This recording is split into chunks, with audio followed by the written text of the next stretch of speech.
spice up your life.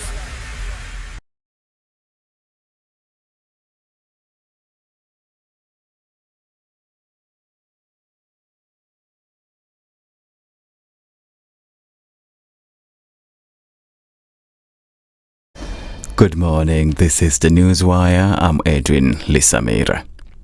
Former Deputy President Rigathi Gachagua now claims the government has no intentions of fighting alcohol and substance abuse in central Kenya.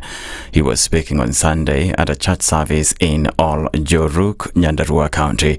Gachagua claimed the president had appointed some drug traffickers into his cabinet, curtailing the war against alcohol and substance abuse.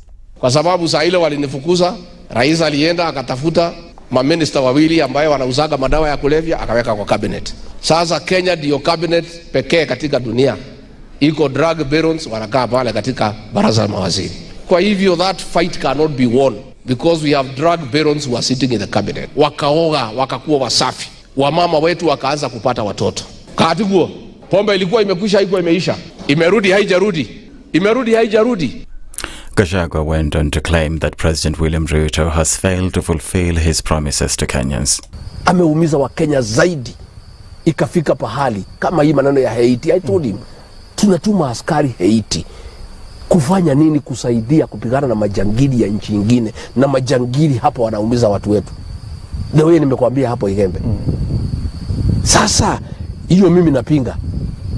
So akasema wewe umekuwa opposition ndani ya serikali. But you see, there is nobody else to speak. Politicians allied to President William Ruto have accused former President Uhuru Kenyatta of inciting the youth against the government. National Assembly Majority Whip Silvana Sosoro, Kimilili MP Dismas Barasa, and the President's aide Farouk Kibet said Uhuru had no moral right to champion the rights of the youth. Speaking in Malava, Kakamega County, Osoro accused Uhuru of neglecting the youth when he was president. Sasa nikaonekana ama nuisance. The rest wameka ni yesa. Hakuna mtu anaweza ongea.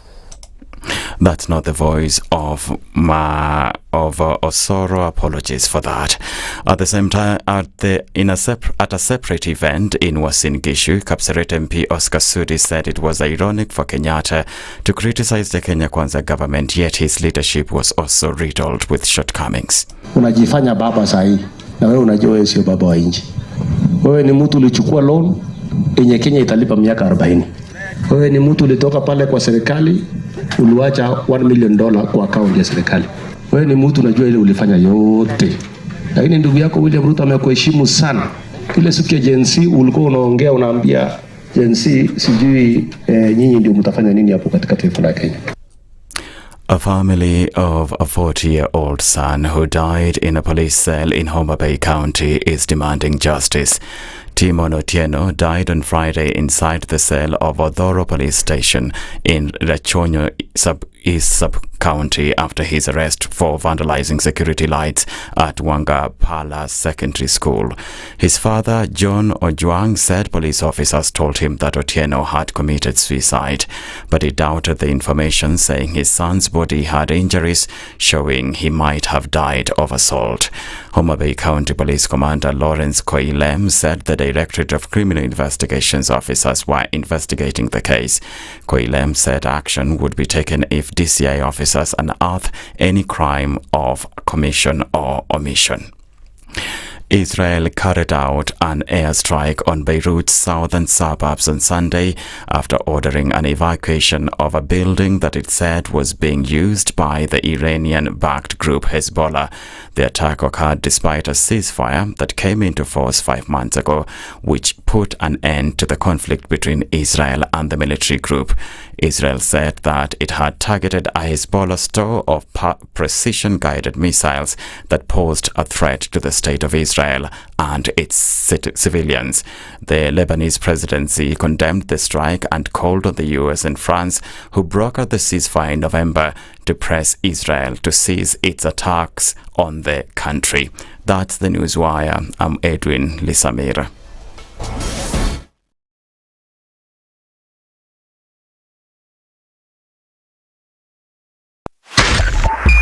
.5 Spice FM, Kisumu. The following takes place from 6 a.m. to 10 a.m. every weekday on SpiceFM. Good morning, and I love your show. Thank you. Having come from a Kikuyu radio background, I migrated to Spice because of the content. I was born in a slum, but somehow I got a break in life. So sometimes when you see the sweating coming out because of the passion and whatever it is, behind the noise, there are people, and we share the same umbilical cord. It shouldn't be like that. I am so disappointed. We used to tell Honorable Raila Amolo Odinga that he's doing policy of conmanship, and even President Uhuru Kenyatta, serikali hii ndio iko na conmanship ya hali ya juu. You cannot promise people that you reduce tax, then you double. In politics, there is the issue of trust. For you to turn around and then stab the same people who gave you that trust, there is no other level of dishonesty. Imabo, utaona dunia tu. The Situation Room, Kenya's biggest conversation. If we just gloss over issues and hope that time heals, then we might find that in generations to come, we might be back at the same situation. And the whole thing is born of stolen elections. Spice. When it comes to the decisions you make, you must be independent. There's no way you can allow one institution to dictate to you how you're going to conduct your operations, how you're going to decide cases. It's a no. When you weaken the institution to the point where they cannot take action, then you realize that politicians have to come up and now start dealing with the issues. That conversation has to die. Our politicians do not like the hard stuff. We must insist on the path of doing things right, whether popular or unpopular. Money changes hands. That is a fact. If you have political goodwill at the highest top, like in Rwanda, then corruption will be an issue of the past. If you don't have political goodwill at the top, we will pass laws, we will amend laws, we will continue passing laws and re-amending laws, and nothing will happen. This is the Situation Room, the only way to start your day. One of the things that are ailing our country is negative ethnicity. You find you as a state officer, instead of thinking as a Kenyan, you think like a tribal person. Let me tell you something. The biggest problem we have had in this country is a leadership deficit.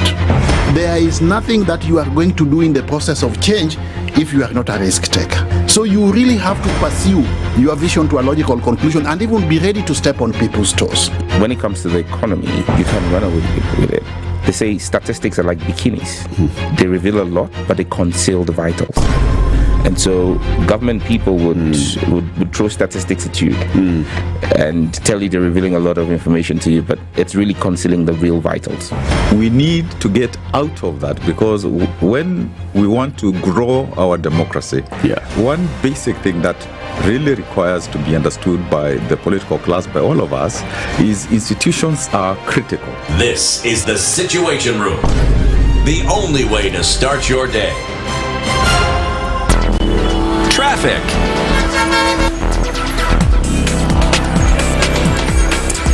Good morning. Taking a look at what's happening on these streets today as you get into Monday proper and into the last week of April. A little bit of traffic starting to form coming in on the Thika Superhighway today. We'll see that also get a little bit crazier as you get into the city, but not now. That's definitely a situation for later. A little bit of traffic also on the Eastern Bypass as you come then into North Airport Road and then touching on Ombaso Road a little bit here and there. That looks like it's the worst of it for now. We'll keep an eye on things as we get into Monday proper, and we'll talk on SpiceFM, KE on X, hashtag the Situation Room. Mature, intelligent talk every morning. Spice up yourself.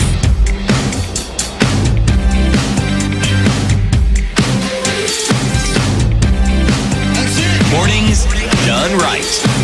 94.4 Spice FM, Nairobi. Good morning. I feel like I cannot hear myself. Something is wrong because I can't hear myself. Can you hear me? Yes, I can't. I don't know what's going on. It's the technology. Ednah, can you hear me? It's the technology that's doing a doozy on me this morning.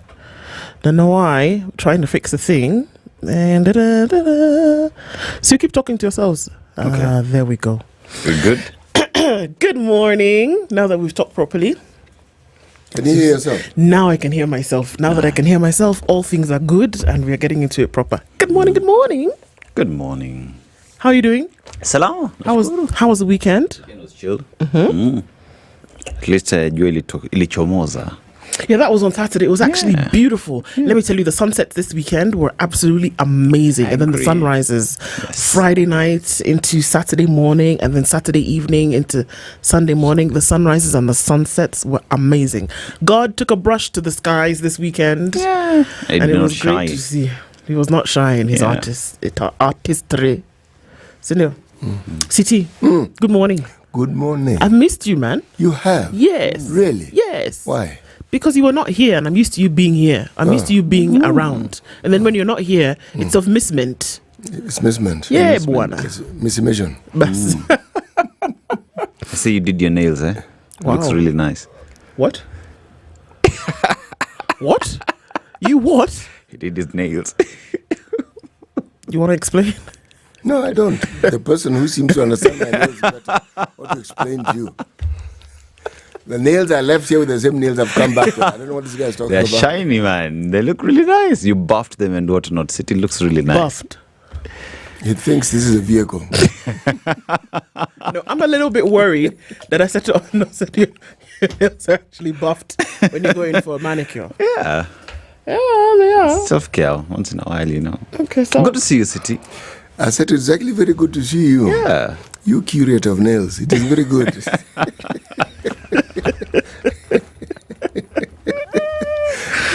Well, it's good. I'm telling you, these are good things. And, you know, it's a new week, new things. We're getting into the final. Hey, I don't even have anything. Where's my phone? Just give me a minute. Eh? No, take a minute. Take a minute. So Dennis, tell us, how was your weekend? My weekend was good, City. I was here on Saturday during the burial for the Pope. I was part of that production. It was really, really good to hear what the Catholic faithfuls, including there's a gentleman that I was within the studio who had an opportunity to meet the Pope when he visited the country. He had a glowing tribute towards that man, and he really, really nice. And what, Brother Francis? Yes, Brother Francis. Yeah. There, he was very well spoken of. Yes. Very, very well spoken of. Yeah. Yes, and if you look at his social agenda, that was a pope who spoke for the people. This was really a people's pope. Yes.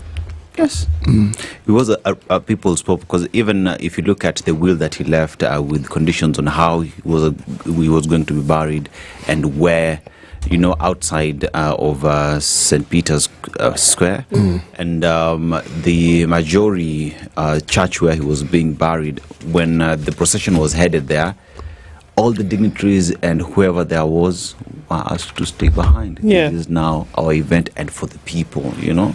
So it really spoke a lot of who he was as an individual. It was not going to be political, that's for sure. No, it wasn't. We saw some politics though. Donald Trump meeting Zelensky on the sidelines and having a conversation. Today we're hearing that conversation was bordering on a Trump not trusting Putin to end the war because of the attack that happened in here. Yeah. So still some politics had to play. Trump being Trump, huh? Yeah, Trump Indeed. being Trump. You know, the thing about Trumpism and the way he's trumping along. Trumpeting, yes. Such trumpeting. Papa Waroma. Yes, they tend to be short-lived. Yeah. Indeed. Dramatic, fanfare, flags, pom-pom, and then it's sort of like simmers down. Sometimes it simply collapses. Yeah. But it certainly comes to an end. The great thing for me was the final pictures that we did see then of the tomb at the chapel. And then it was just a simple tomb. A simple tomb, with one light above and the name Franciscus. And a single rose flower. Simple, which is what he wanted. Yeah. It was interesting to see. And then now we go into many more days of conclave.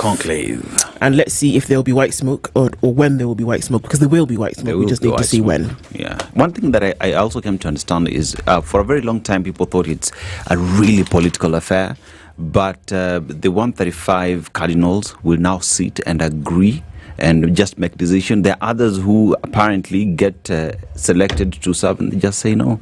You know, so yeah. Yeah, some say no. Some say you no. don't have to. Yeah. You don't have to. Yeah, let's wait and see. Let's wait and see how that will go. let's see, because it'll be an interesting time, because this is another thing. There's some systems and organization that we could actually follow. It's not a question of, oh well, I don't feel like it on Tuesday. No, according to the system, we're going to go into it in not less than or not more than 20 days after. Yes. Within the time the Pope dies, 20 days should not elapse before you now start the process of conclave. So they're not sitting there and saying, oh yeah, well, Nani Amesafiri. No. We're going to do it. We're going to move on. Yeah. Wouldn't it be great if we followed in terms of systems like that? We should. Systems are subject to change and all that, dynamism of life and all that. But, you see, the problem with change, in many instances, even if it heralds something that is good, it disturbs the norm. The norm, yes. And that is what most people find uncomfortable. Indeed. They are happiest with things that they are used to. Yeah. Things they can count on. Yeah. Yes. That won't change. Yes. Well, something that definitely won't change the conversations that we have in this room. And let me let you know what some of those will be as we get into the final week of April. The final Monday of April is where we are today. Some of those conversations racking up at 7 a.m. We will speak with Kivuda Kibwana. He's a lecturer at the Daystar University School of Law. And we're going to be looking at Kenya. Where do we go from here? There seems to be so much happening at the same time. The lid is being blown on certain things, like we'll hear in the headlines today. Folks are defecting. Others are trying to come up with new parties. The IEBC to be or not to be formed, to be formed, and many things happening all at the same time. And the question is, Kenya, where do we go from here? Kivuda Kibwana joins us at 7 a.m. And then back due to popular demand, also with a lot to say. And 8 a.m. until 10 a.m. is Jimmy Wanjike, and we'll be talking about Kenya's public debt. It still is a big issue, and we'll also be looking at political realignment and the road to 2027. Jimmy Wanjike joins us in the hot seat at 8. So those are the conversations that we will be having this morning in the Situation Room, Kenya's biggest conversation. Welcome to Monday, and as we get into some of those conversations today, we definitely want to say a big hello to you and hope that you're all doing well, or as we would say, hunky-dory, bright-eyed and bushy-tailed, getting into Monday morning and into this week. And even as we do CT, we are into a new country, are we not? We are, actually. This continent... Aujourd'hui. Aujourd'hui, me again, yes? Quel est le proverbe d'aujourd'hui? Aujourd'hui. No. I was thinking... Aujourd'hui is today. Aujourd'hui is today. I was thinking of making a statement in French. Oh, please do try. I don't know. I tried. And the words that kept coming to my head were Luo words. So I realized this French thing is not going to work. You're allowed to actually sing. Je m'appelle Coupe Coupe Bibamba.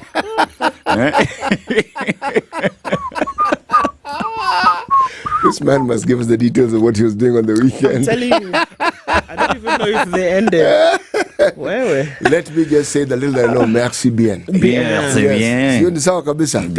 Yes, and it is appropriate that you should begin with the French because we are in a former French colony in Northern Africa. And we are in the People's Democratic Republic of Algeria. Voila! Yes. Yes. You were actually spot on. C'est le spot on. Ouais, c'est le spot on. C'est le bien spot on.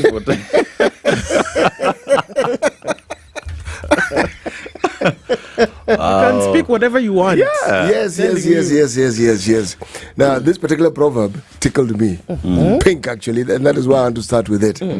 The one whose belly is not full of straw is not afraid of fire. Bas.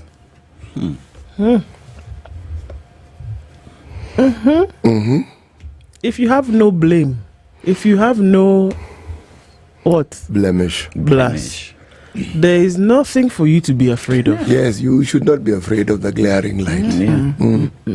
No, because wewe ni msafi kama pamba. Kama theluji. Okay, you're going to ask what theluji is. It's like you knew.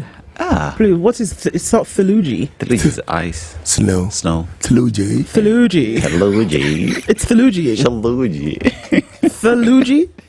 Yeah. Theluji. It's not the Luji. The Luji.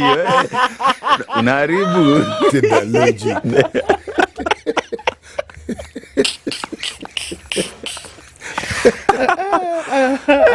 A girl had to try.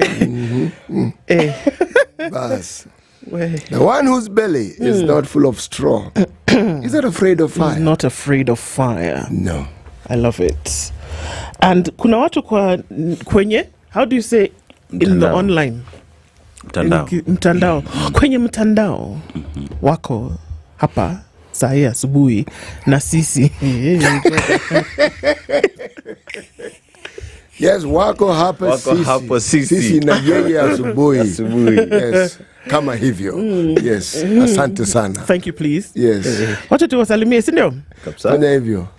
Good morning, tuned in from Colchester. Rahim Tula, we see you this morning. And very good morning to you. Always thank you for being here. And Spice Morning, Spice FM, we see you. Gigi, okay, good morning to you. And also Rose Grace is saying, good morning team, Kubwa, tuned in from Tamu, blessed week ahead and continue doing a good job, thank you so much.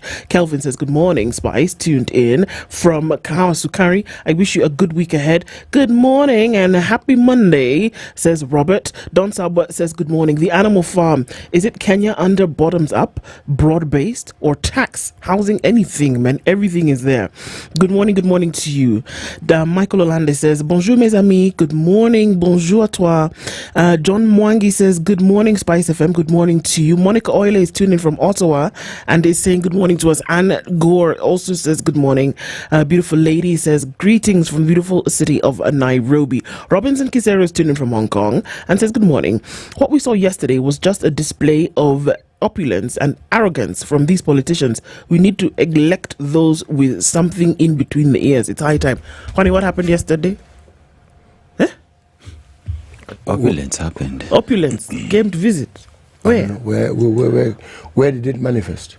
Where did you see opulence? Did you say according to? Yes, we are going according to Robinson. Yeah. Oh, Sabas. Okay. Okay, sawa. Okay. Oji says, good morning. Tuned in this morning from Melbourne. And your Monday is already starting to go towards an end. And you say that we're just enjoying life as champions of England. We hear you. Eric Owor says, good morning, guys. And Benedito is also tuning this morning and says, tune in from Doha. Where is the president leading next from Rome? Heading next from landing next from Rome. Well, one would imagine that he's coming back to Kenya, but you never know. Was he planning on going to Rome when he left China? No. Or was it what? Folks. Tukona fuel. Tutembe pole pole. Was his itinerary made public beyond the visit to China? No, we don't know. We don't know. That's what I'm asking. Was he planning to go to Rome? I don't know. But what I've had is he had delegated the duties to Papa Roma Wetangula, to go represent him there. But then again, Rome for the burial of the Pope. But then Okapatana Palace, so Wetangula ended up. Then he went to make sure. Yeah, to make sure that Papa Roma went to there. Rome. Ednah, yeah.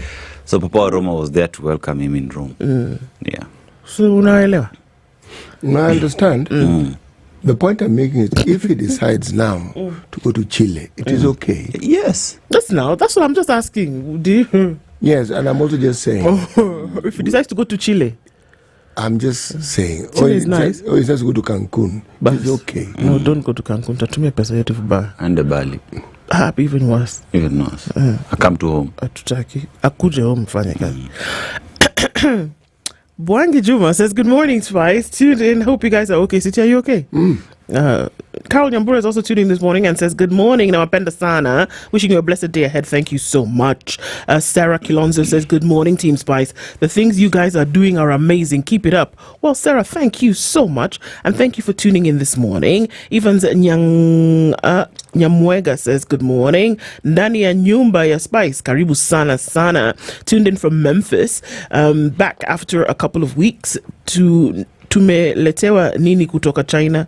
Engineer Karaoke, poultry farm. City, they're going to poultry farm, 3.6 billion shillings. What again? Poultry. Okay, where? So jenga nyumba ya kuku. Yes. Na kuku zitataga mayai. Na tutachinja zingine tuuze nyama ya. Wapi hapo? Kajiado. There's one partner that is pledging 3.6 billion into Jenga. I said this one is very good, CT, because you cannot lie about this one. Chicken, I said it takes 6 weeks to remove meat, 8 months to start laying eggs. We shall see the fruits of the labor. Yes. So 3.6 billion shillings is one hell of a big poultry. But if ukaweka kuku ndani, something will come out of it. Na wakiweka kitu ndani, City, I'm buying you pillow. You buy me who? Pillow. Pillow ya kulala. Si pillow yenye kuna manyoya ya kuku ndani. Now that we'll have. Hey, vitu kama hizo tumeleta. All right. See? Good. Good. You don't have a choice but to bring out the chicken if you said this money is for poultry. Okay. Sindo, maybe there will be some ducks and geese in there, but you're not born in it. Okay. Poultry. The chicken story I've heard. Please continue. I'm just telling you what has come from China, what's coming from China. I've heard. Continue. DJ Hunk 254 says, good morning, team. Ask CT the meaning of the faithful are in prison. Is it a book? Me, I've just been sent. Is it a play? Is it a movie?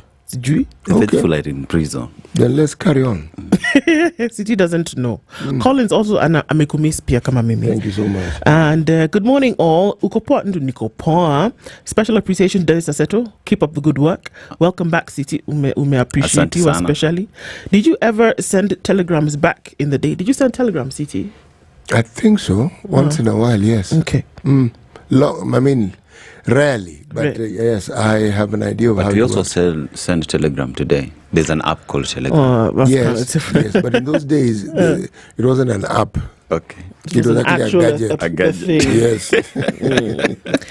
Albert says, Anatupenda, I love you guys. Tuned in from Katani. Good morning, Gypsy. Munenen Jeru says, good morning, Team Spice. I'm happy to see you all. Thank you so much. Nahashon says also, good morning.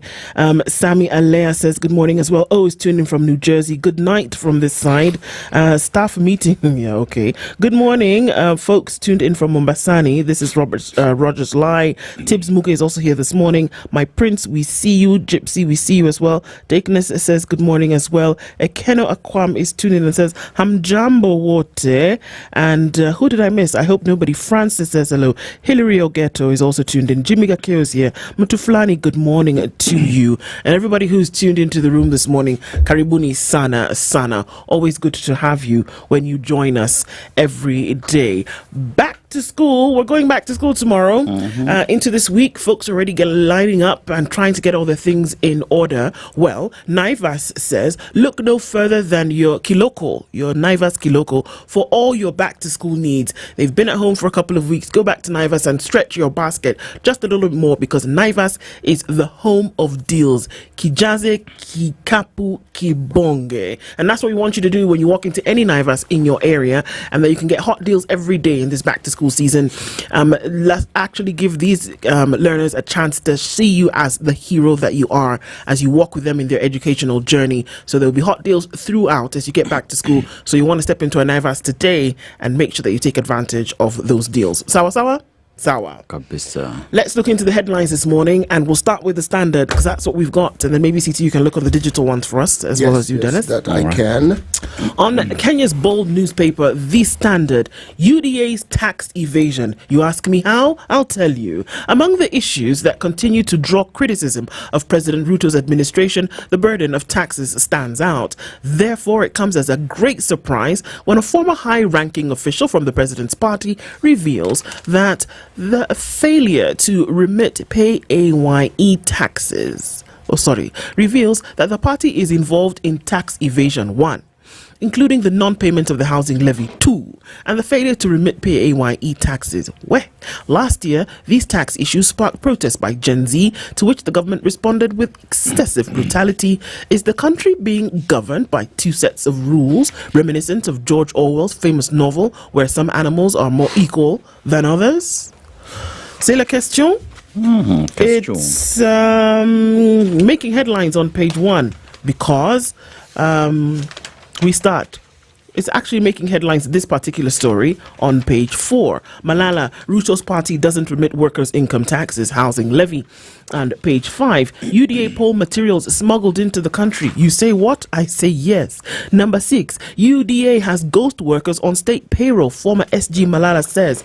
Even on page 7, more founding parties exit Kenya Kwanza, and it's getting thicker and thicker by the day. Other headlines that are making the Bold newspaper this morning: back to school, financial strain as new term starts. It's the longest term of the school year. We're getting into term 2, and we're also seeing where grade 9 learners will start to pick pathways for grade 10 2026. So it's going to be an interesting term with many things happening at the same time. NSSF CT plan to quickly pay pension dues quickly. That they plan to pay is great, but now in this time they're going to pay what? Quickly. That means quickly is how long, but you know, you can start somewhere. Coco. Bas, give us the headlines. Business Daily. IMF sets tough conditions for fresh Kenya funding. This is not new. They do it all the time, don't they? They do. Just when you think that, and then they want to apply some nonsense called austerity measures. Yeah. That stuff has never worked. Yeah. Why it is they keep insisting it's supposed to? The experiment was tried. It didn't work. It didn't take. It hasn't taken. So now, here we go again. Kenya, experiment this thing one more time for us. But it means we put ourselves in a position where these guys can make these demands. Yeah. Right. Court rejects seizure of ex-Somalia diplomats' assets on terror links. That was 7 hours ago. They said not happening. Right. Energy Ministry given ultimatum on Marsabit power projects. Some of the biggest wind farms that we have in that region. And then when you come down to around Garissa, then we have solar farms. Okay? But that is not the subject of this discussion. That was Marsabit. Yes, which is actually neighbor, not too far away. Kenya beats big economies. This is really, really wonderful stuff in technology. Kenya beats big economies in digital content purchase despite tax. True. We are ahead of that particular curve. Now, if you're looking at the opinion columns, Prime allow firms to enforce contract rights. This is an article that has been penned by one gentleman by the name of Jaindi Kisero. Okay. Now let's look at the Star newspaper. All right. The Star. What does the Star have to say today? The Star is saying the following, okay? Political honcho donating millions in Harambe's peanuts to his community. Okay. Yes, what is not clear is how he has allegedly managed to pull a lot of money towards these Harambes, but for his community, dribbles. Nada. Dribbles. Not nada, it's just dribbles. Okay.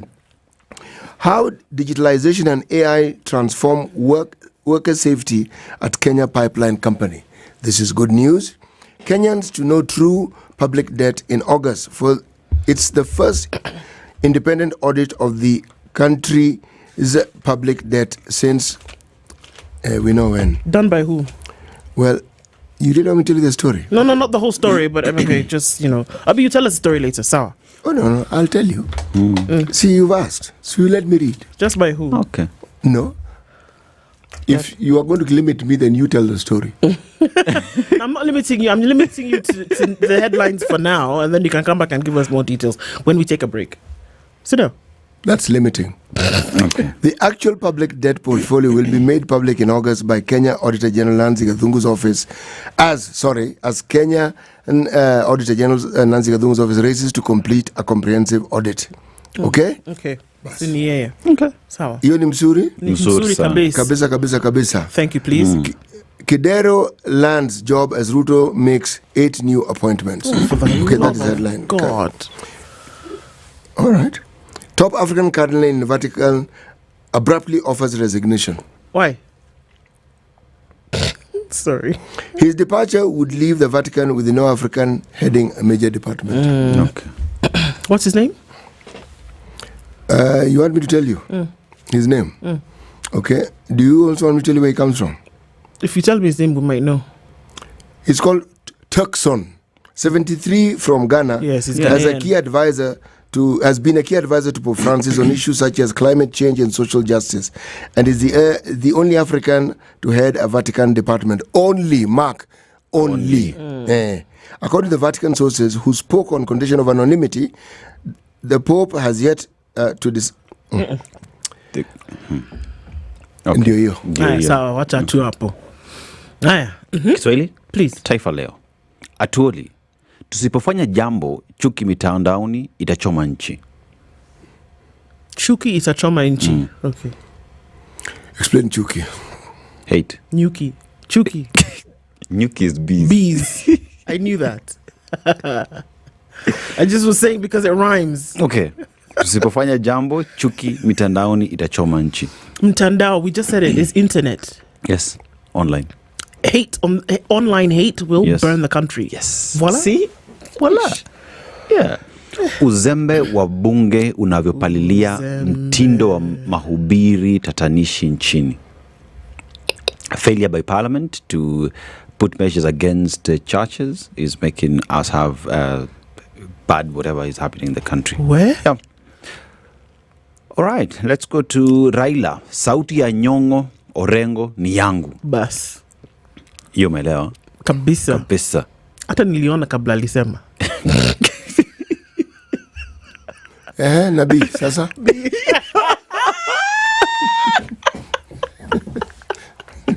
Nabii ndu kwenye nyumba.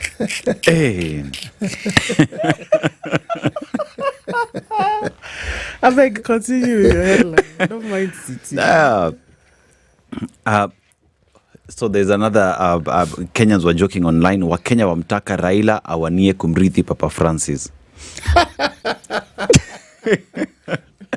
There's a little detail here. Yeah. He needs to be Catholic. He's not. It's not. And you can't decide, well, today I think I'll be Catholic. I think I'll be Catholic, No, it doesn't quite work like that. No, it doesn't. No, it doesn't. All right, that's it. All right. Let's take a break and look at what's the weather's going to look like today, and also then traffic, and we'll come back and look at these stories in the headlines. Is Kenya's biggest conversation. The Situation Room, this 28th of April, it's Monday. We're getting into it at 23 to 7. This is the Situation Room, the only way to start your mature, intelligent talk every morning. Spice up yourself. The weather with SpiceFM. All right, we're looking at cloudy conditions and into sunny conditions in Nairobi, currently at 15 degrees. It is 15 and sunny in Nakuru with 15 and cloudy conditions into Nyeri. 11 and sunny in Eldoret, and we're looking at a cloudy Mombasa at 25 with sunny conditions at 26 in Malindi. It's 20 and cloudy in Kisumu, 15 and sunny in Kakamega. It's a rainy morning in Kampala at 19, while cloudy conditions at 24 in Dar es Salaam. Partly cloudy at 10 in Johannesburg, while Mogadishu is sunny at 27, and it's sunny at 15 in Addis Ababa. 27 and cloudy in Lagos with cloudy conditions at 23 into Kinshasa. It's sunny going into Monday afternoon in Beijing, while this morning in Paris is cloudy at 10 and it's cloudy at 11 in London. It's clear Sunday night in New York, coming into Monday highs of 15 and lows of 12. Spice FM. Spice up your life. Traffic. All right, starting to build up on the Thika Superhighway. Traffic coming in from the Roira interchange through towards Githurai and then out towards Survey on the Pangani underpass is already starting to clog up. We're seeing a lot of traffic already building on Kiambu Road into the CBD is where a lot of busyness is happening right about now. Also, it's busy coming off of Jogo Road heading out towards Landis. And then traffic on Haile Selassie is busy. It will be busy for the next couple of days as we see folks going back to school and their shuttles are on that road. So folks are using a lot of those as we see is the norm. So, just watch out for that traffic. Also busy coming off the Eastern Bypass. That is starting to build as you get towards North Airport Road. Coming out of Westlands, for now, we're looking good on Wayaki Way. And Ngong Road also is not looking too bad. But we're going to keep an eye on all of this as we step into traffic hour. We'll talk, keep each other informed. SpiceFM, KE on X, hashtag The Situation Room. Mature, intelligent talk every morning. Spice up yourself.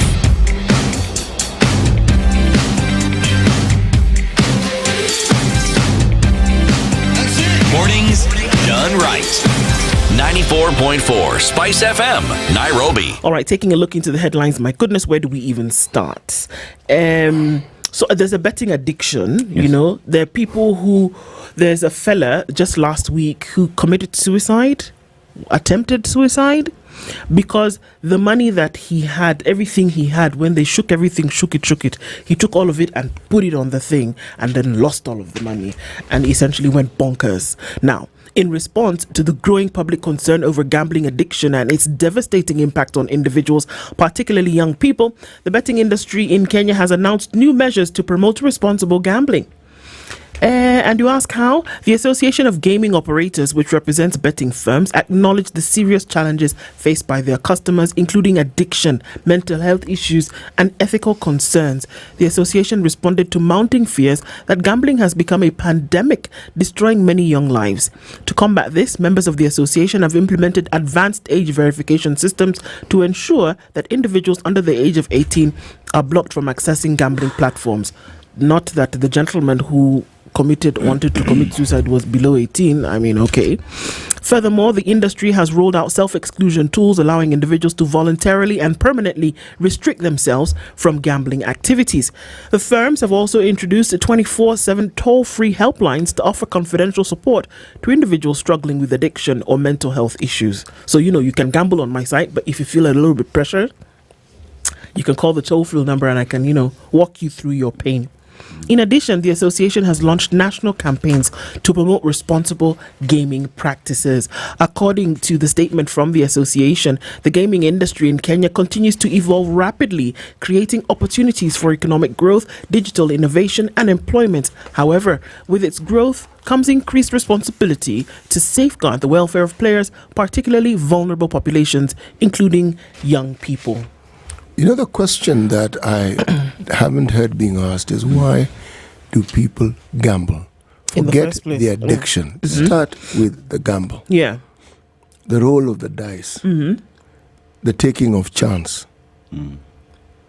People wouldn't gamble if there were no reports of people winning. True. Yeah. There's magic thinking attached to it. You spend a little money and it is advertised as such. It is. It's as though if you spend the 20 shillings, you will win. And you will win. Yeah. The thing is, now you want to win more. And you may even win more. Yeah. And then you determine, now I'm going for the kill. Yep. Yes. Now, since I've figured this thing out, if I put this, given what I believe, and all this usually is in your head, it's nowhere else.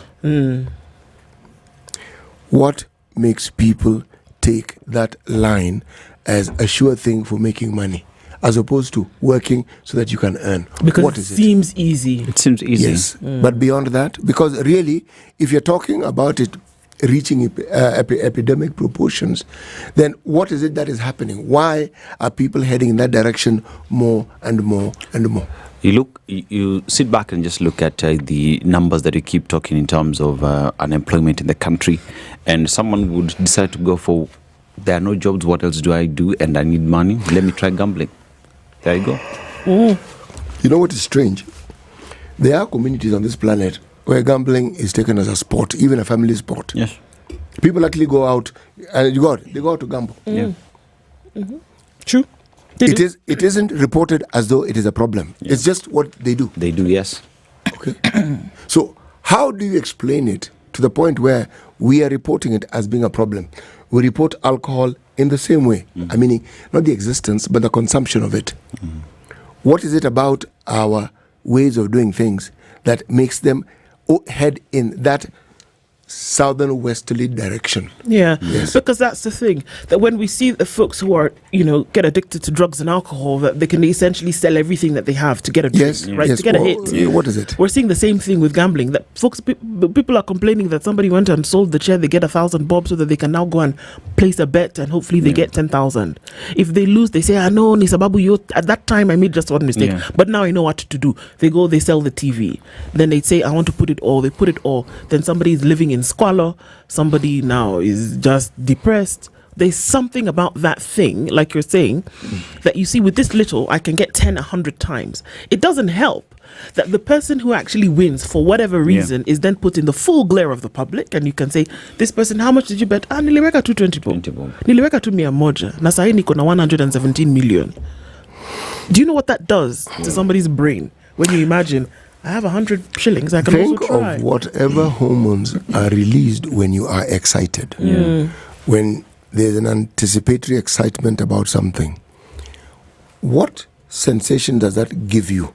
So the addiction that you're speaking of, is it a high? Is it a certain feeling of euphoria? And how long does it last? And how does it impact your day-to-day thinking? You see, when you talk about gambling, you should actually meet young people, those who gamble, with the books and papers, doing their research. They're on ChatGPT, just looking for what they call odds and whatnot. It's actually like someone is sitting for a paper. And now you go do, say, it is 17 odds, right? You get 13, there's a bonus. You know what that does? Is it encourages you to keep on gambling, because 13 is not far from 17. 17 is the mega jackpot. So, because you wanted 200 million, shikaka 100k here. What that does is it sustains you on that app, and you're not going anywhere. You know? This thing has been studied. And when I talk about the hormones that are released when people gamble, it's not just with gambling. It's any risk-taking. People who seem to look for thrills and danger, okay? And then become thrill junkies. Because, yes, it is the thrill that you're a junkie to. And gambling gives you a similar... Yes. What we will do, we will look for a psychologist. I think so. Okay? We'll bring them here and let them explain to us what it is that actually happens in your body, in your mind, in your brain as you engage in these activities, and more so specifically, why it is. And we'll want to tie it with alcohol. Remember, the Judeo-Christianity that was introduced in this part of the world demonized alcohol completely. So the manner in which it was consumed in our societies got evaporated. The measured, celebratory manner in which it was treated and the openness, it now is something that was not discussed in the homes, just like sex is not discussed among parents and their children.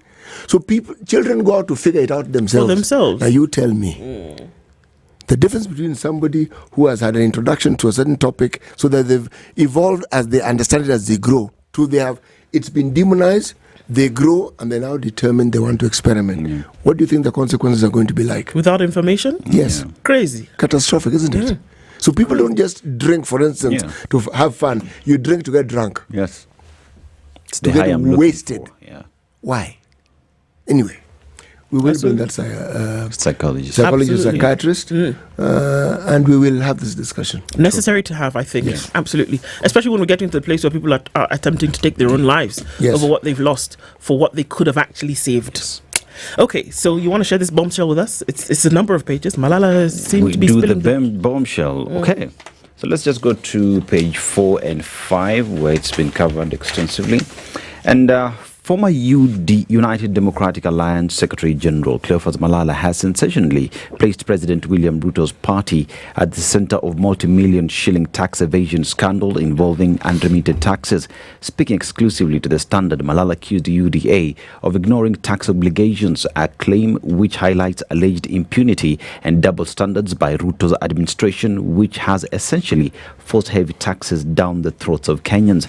Among the unremitted dues, which Malala said had not been deducted from the salaries of UDA employees, include the income tax, pay as you earn, National Health Insurance Fund, and now Social Health Authority, and National Social Security Fund remittances, that is NSSF, which he said had never been deducted since August 2022, when UDA first received its funding from the political parties fund. The most controversial of such deductions is the housing levy, which Ruto bulldozed through Parliament against the wishes of many Kenyans, as it chipped away 1.5% of their gross earnings. Sorry. We're talking about party officials here who've not remitted pay as you earn. Yes. How many are they? How many UDA party officials are there? Look at it from so we have UDA officials who are presiding in Nairobi, but then again, remember they have satellite offices across the country. Mm-hmm. Yes. Okay. Count all of them. Shake it upside down. Are they 500? Okay, let's put them at 500. 500. Okay. So they're denying the taxpayer money. These 500 people. I'm not downplaying this. I'm just saying that is there more? And is this maybe they forgot? Is there? Maybe it was deducted but not remitted. Bas, you see. So it's not that they're not paying. They are paying. It's because as happens many times across the country, in many institutions, will deduct it from your salary, but they don't remit it.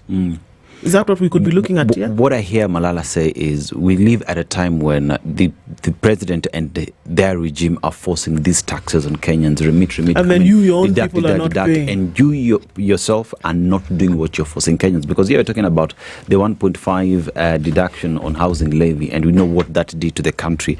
But then again, himself who's pushing this is not doing his part in I have a problem. Yes. I have a very big problem with the people who were in a party, didn't whistleblow when they were in the party.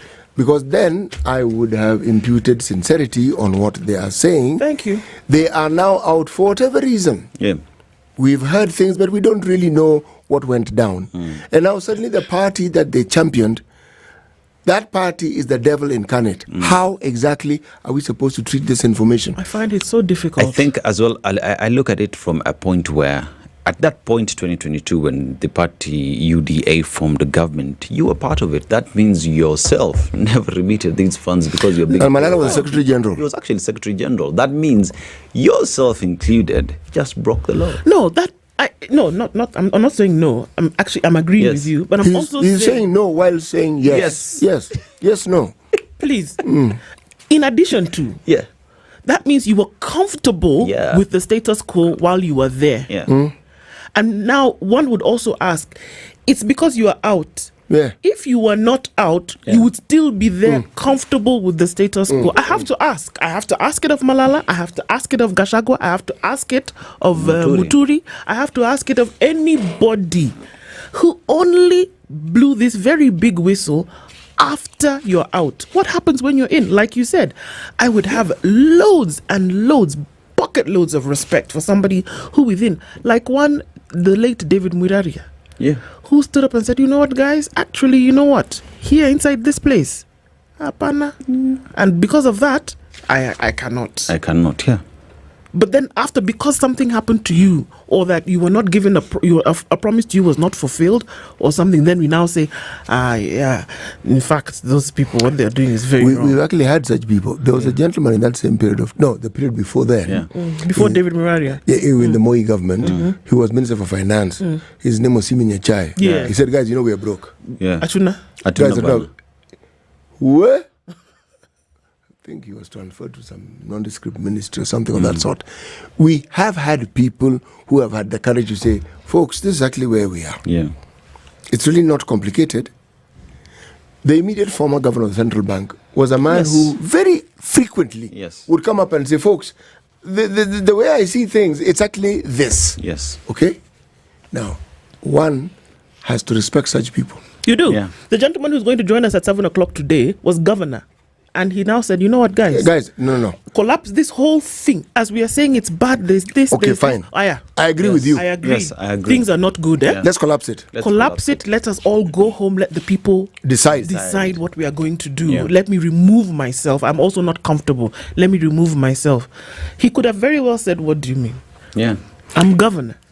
He did and not. We are going to continue doing this thing as we are doing. The person who said, guys, no, we shouldn't do this was the president. But he was prepared and was vindicated. Because come the next electoral cycle, they said there's one MCA, I'm told, maybe there were but one who was re-elected. The rest, the people said, go away. And you see, even as we still talk about it, a UDA poll material smuggled into the country and election gadgets used in the United Democratic Alliance grassroots elections had last year was smuggled into the country, the party's former Secretary General Cleophas Malala claims. Now, I think it's important to hear that information as well. Even if we are saying that you should have told us before, I think it's just as important that he says it even when he's out. Please carry on. Yes. So as the Secretary General of a party, when it comes to matters to do with party elections, the Secretary General is key, is center to these elections. So here's a question where a member within the party who perhaps you are overseeing, because you're the Secretary General of the party, smuggles items into the country. Don't you think at that particular point it was your responsibility to report that person to the cops? Wasn't it your responsibility to make sure that all the processes that go within the party follow the law? It's part of our Kenyan culture, but we have to ask the question, if we're going to ask that, should we then neglect what they're saying? The answer is no. No. The purchase of the tablets involved evasion and non-payment of relevant taxes, as there was no import tax certificate provided, contrary to the law and party policy. He accused the office, or rather the official, of claiming refunds for taxes never paid. Malala says his concerns about the matter were brushed aside. So essentially he's saying that at that time he raised the issue by individuals operating outside formal structures, that's in inverted commas. If indeed the process was above board, I challenge the party leadership to publicly produce the KRA receipts, customs clearance certificates and tax return documents to prove the tax was paid. This amounts to tax evasion, a criminal offence under the Tax Procedures Act 2015, the Income Tax Act and other tax-related laws administered by the Kenya Revenue Authority, said the former senator. If he had said this when he was the Secretary General, how would it have impacted him and his position? He would have been kicked out real fast. Yes, and if he had been kicked out, then, and continued speaking, then he would have had more gravitas, would he not? Absolutely. He would. But again, let's look at the reality of the content that he is saying. Is it worth looking into? Yes, it is. It is. Is it worth talking about? Yes, it is. But by the same token, they must be called out. Yes. They must. It can't be that it's only when now you have your back against the wall and it's no longer business as usual that you now see it fit to spill the beans on the very organization that you headed, on the very organization that provided you with the bread and whatever it is you put on your bread, and now suddenly they are the demons incarnate? No. I look at it in terms of as the Secretary General of a political party that has its footprints across the country. I mean, it is service to the people. And at that point, when you are the Secretary General, I feel as though I look at it from a point of fact that taxes were denied to the public. It is Kenyans who have been denied an opportunity for better lives, better taxes, and a development that they rightfully desire. So by being silent at that particular point, you denied Kenyans the right that is rightfully theirs. Okay. He's bringing out some issues, however, that need attention. He's also said that the UDA has ghost workers on the state payroll. Well, you guys, this is not funny. Let me just tell you quickly. So, former United Democratic Alliance Secretary General Caiaphas Malala now claims he was forced by the party, is a leadership, to pay ghost workers during his tenure at the party.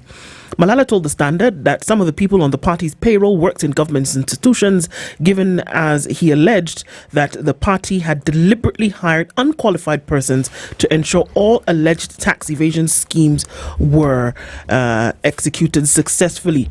He said, I was forced by the party's leadership to pay ghost workers. We had almost 40 to 50 people coming to work, and when you look at the payroll, we had almost 197 people. He said they could, the Standard could not independently verify this, but this is what he said. He was not specific about who forced him to pay the alleged ghost workers, some of whom he said feature in an unverified payroll of the party. So basically saying that there are people who just, earning a salary and they're happy because, why not? He will have a listening audience. Yeah. Because he's talking about a government that in many people's eyes cannot possibly be looked at in any other light except the most negative. So he is preaching to receptive ears, people who are willing to hear. And you know something? If indeed what he's saying bears a resemblance of the truth, then he must be paid to what he is saying. Absolutely. And secondly, the Well, should we say the institutions of justice must be involved in this entire discussion? Because I think even when you talk about tax evasion and whatnot, then we need to see the Kenya Revenue Authority move in and even give us a statement and a statement of account on the books of UDA. Or verify some of these things that have been said. Kama si hivyo, hatutalipa tax. Kama si hivyo, hata sisi hatulipi. Yeah, because we always say whatever happens at that level snowballs down, further down. Yes. Okay, well, Kenya, where are we now with things like this? Our friend Cleophas Malala telling us a couple of things in the Standard this morning, and having sat here last week as well, the big question is, with all that is going on, where is Kenya headed? And Kivutha Kibwana joins us at 7 o'clock, and we have that conversation with him. This is the Situation Room. It's Kenya's biggest conversation at 7 a.m.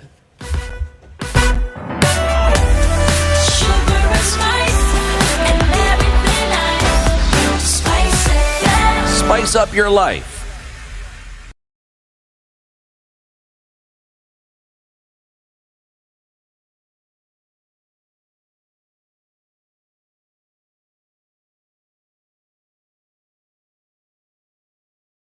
Good morning. This is the Newswire. I'm Edwin Lisamira. Schools are reopening today for the second time in the face of delayed capitation, huge debts and fee arrears, among other challenges. The financial constraints have been exacerbated by a directive from Controller of Budget Margaret Nyakango to bar counties from awarding bursaries to the bright but needy students. Nyakango said only early childhood development education falls under counties, leaving millions of secondary school students who relied on county bursaries in a state of panic. Meanwhile, some school heads say they've switched off their phones to avoid suppliers demanding payment for goods and services provided in the first term and even last year. These parents said the reopening comes amid shrinking disposable incomes given the new statutory deductions such as the Social Health Insurance Fund and Housing Levy. Uchumi saizi umepanda, utaona kwamba zile vitu ambazo maybe wakati mmoja maybe ulikuwa unanunua 100 saizi ni 200, na kama uko na watoto watatu ama wanne unaona kwamba there's a lot, hujaweka school fees na mambo mengine. Vitabu siko juu, pia laptop, kwa sababu hii CBC watoto wanaambiwa waende na laptop, unapata iko juu. So inabidi kama sisi mzazi tujinye. Saizi unaona hata kuna mtu yote tu hata mmoja kutoka morning hatujaona wateja. Sasa mwaka tuseme tu ni ngumu, na hata mali wamefungulia shule pia wazazi hawana pesa. Labda ingekuwa next week hivyo. Former Deputy President Rigathi Gachagua has once again claimed that President William Ruto runs the government single-handedly as he intensifies his criticism of the government he once served. Gachagua, who spoke during an interview with a Meru-based news channel, claimed the president does not allow his ministers to give input in their respective dockets. Sasa nikaonekana kama nuisance. The rest wameka ni yesa. Hakuna mtu anaweza ongea. Mambo ya Gen Z kuuawa, I say no, how do we kill children? Watu wengine wote wanaangalia chini. Hakuna mtu anaweza ongea. Cabinet ya William Ruto is a one man show. Hakuna mtu anaongea. I was the only man speaking until he got so irritated that I'm opposing almost everything because ilifika pahali he is against the people of Kenya. Ameumiza wa Kenya zaidi. In a separate event, Gachagua told a Sunday church service in Nyandarua County that the government has no intentions of fighting alcohol and substance abuse in central Kenya. He claimed the president had appointed some drug traffickers into his cabinet. Ile walinifukuza, rais alienda akatafuta maminister wawili ambaye wanauzaga madawa ya kulevya akaweka kwa cabinet. Sasa Kenya ndio cabinet pekee katika dunia iko drug barons wanakaa pale katika baraza la mawaziri. Kwa hivyo that fight cannot be won because we have drug barons who are sitting in the cabinet. Wakaoga, wakakuwa wasafi. Wamama wetu wakaanza kupata watoto. Kaatiguo, pombe ilikuwa imekwisha, haikuwa imeisha.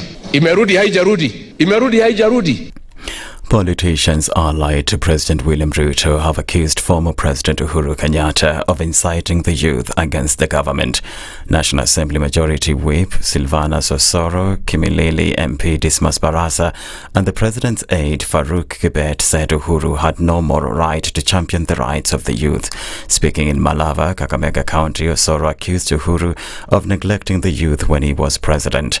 At a separate event in Uasin Gishu County, Kapsaret MP Oscar Sudi said it was ironic for Kenyatta to criticize the Kenya Kwanza government, yet his leadership was also riddled with shortcomings. Unajifanya baba sahi, na wewe unajua wewe sio baba wa nchi. Wewe ni mtu ulichukua loan yenye Kenya italipa miaka 40. Wewe ni mtu ulitoka pale kwa serikali, uliacha $1 million kwa account ya serikali. Wewe ni mtu unajua ile ulifanya yote. Lakini ndugu yako William Ruto amekuheshimu sana. Kile siku ya Gen Z ulikuwa unaongea unaambia Gen Z sijui nyinyi ndio mtafanya nini hapo katika taifa la Kenya. North Korea has for the first time confirmed that it sent troops to fight for Russia against Ukraine. In a report on state news agency KCNA, Pyongyang's military claimed its soldiers helped Russian forces completely liberate the Kursk border region, according to an order given by leader Kim Jong-un. Pyongyang's announcement comes just days after Russian chief of staff praised the heroism of North Korean troops, the first time Moscow has publicly acknowledged their involvement. Responding to the statement, the US said North Korea must now bear responsibility for perpetuating the war. South Korea and Western intelligence have long reported that Pyongyang dispatched thousands of troops to Kursk last year. That's the Newswire. I'm Edwin Lisamira.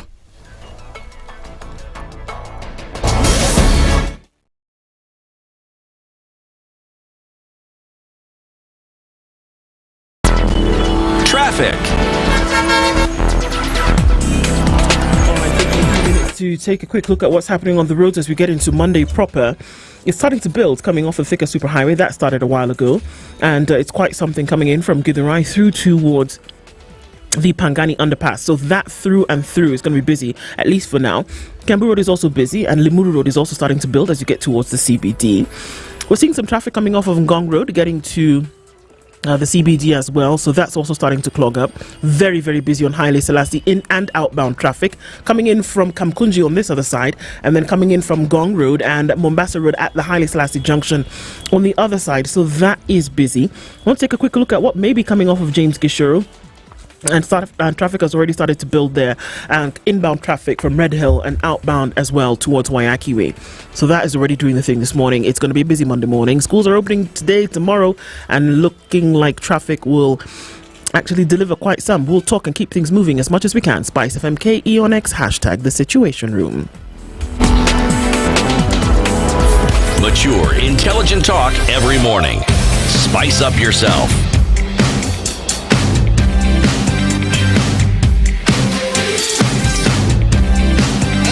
Mornings done right. 94.4 Spice FM, Nairobi. Good morning at 7 after 7. And where are you tuned in to the Situation Room? Kenya's biggest conversation this morning. If you're on YouTube, Facebook, or on X, you're on our live streams. And KTN, good morning to our audience as you join us on the first conversation for this week. And on radio around the country, the region, and indeed around the world. These are the conversations that we have every day that matter, asking the questions that need to be asked, eliciting the responses that Kenyans and the world needs. Thank you so much for being here this morning. And as we get into it, we have our guest already seated this hour. Kivuda Kibwana is a lecturer at the Daystar University School of Law. And you wonder why we're only giving him that title. Well, okay. Obviously, he's done a lot more than that. And we actually referenced you in a conversation that we had between 6 and 7 o'clock. And we'll probably get into that a little bit more. But, Prof, good morning. Good morning. Good morning. I'm very happy to be here. Karibu sana. Good to have you here in the room again. And I said we referenced you earlier because we were talking about, you know, when you see that things are falling apart, when you see that things are not working, you can either decide to remain part of the whole melee, or you can decide, you know what, let's collapse everything and let's build it again. And that was the reference that we had to you in terms of what happened with, you know, Makwene County and the the county assembly. So we're getting into an interesting conversation this hour because there's so many balls up in the air at the same time, and we're asking questions about, where do we go from here? But even as we do that, we welcome you into the Situation Room again. And CT has gone to a different African country this week. He will tell you what today's proverb is, and we would love to hear your insights about that. Yes, we are in the People's Democratic Republic of Algeria. It's an interesting country in this respect. I mean, historically, the people who lived in Algeria are the people we refer to as Berbers. But then there were several migrations of Arabs into that particular region. But even before then, Phoenicians, Romans, all manner of people, Vandals, had actually somehow crisscrossed into that particular region. So there was an interesting mixture. But even as the Arabs and the wave of Arabs came in, the French also came in with their brand of colonization. The Italians came, the Spaniards came. But many people don't understand this. By the same token, in earlier times, Africans had also lived in Spain. Africans had also lived in Italy. And there's a lot of civilization in many of those parts of the world that are actually African in origin. Yes. So it's just how human beings have interacted over time.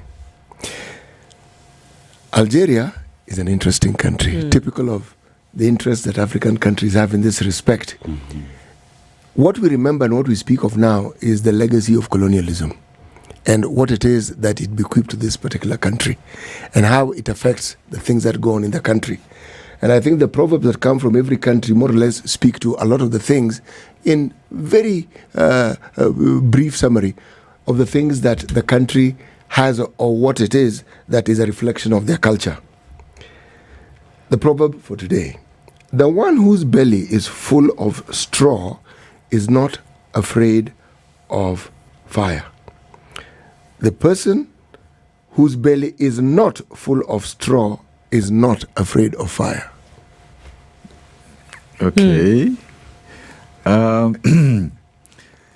I was just wondering how a belly could be full of straw, so that one is afraid of fire. Yes. But I would imagine if you have not done things that necessarily you think can hurt you, particularly if they come to the limelight, then you wouldn't be afraid.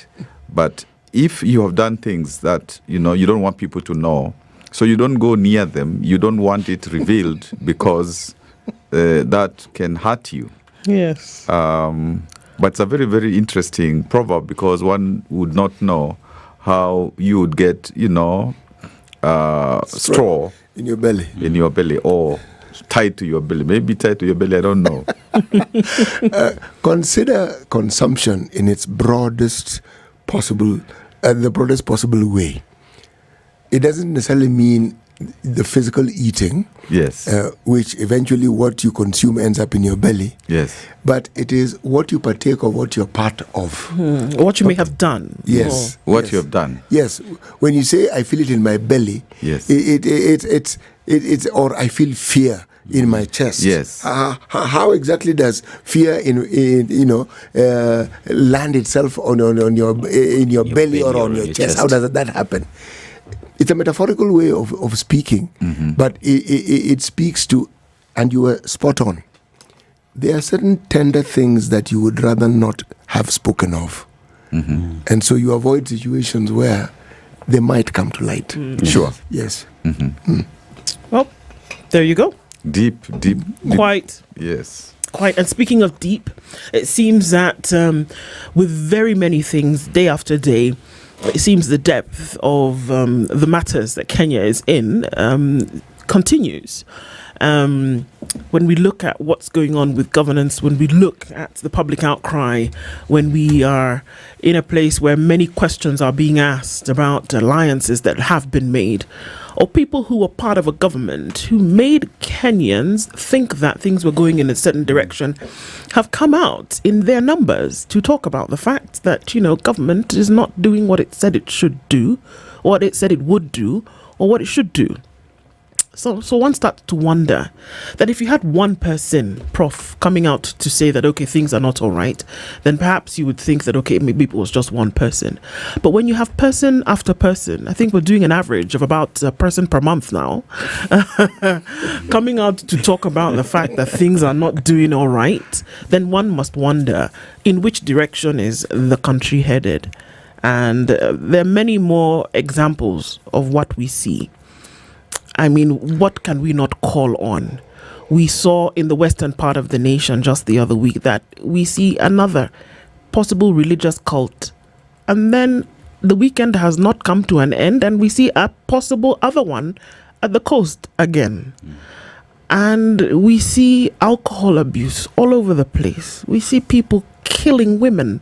We can go on and on. We see overdependency on drugs. We see Kenya's debt shooting through the roof and us taking more and more. And we have to ask the question, where are we headed? Well, I think what you have described is obviously very worrying. And when, for example, one addresses the question of people who are in government and they leave, and then they are, as the expression says, spilling the beans, you ask yourself, does this portend of like almost a collapse? Because these are people in the know. And so when they come out and, maybe within a short time, somebody else comes out, it's like they're running away from a house that is burning. And that, therefore, should, worry us. Of course, the question is asked, some of the things that they're saying, how come they couldn't say them before? But the rejoinder is, well, they're saying them. And so you have simply to ask yourself, is this true or not true?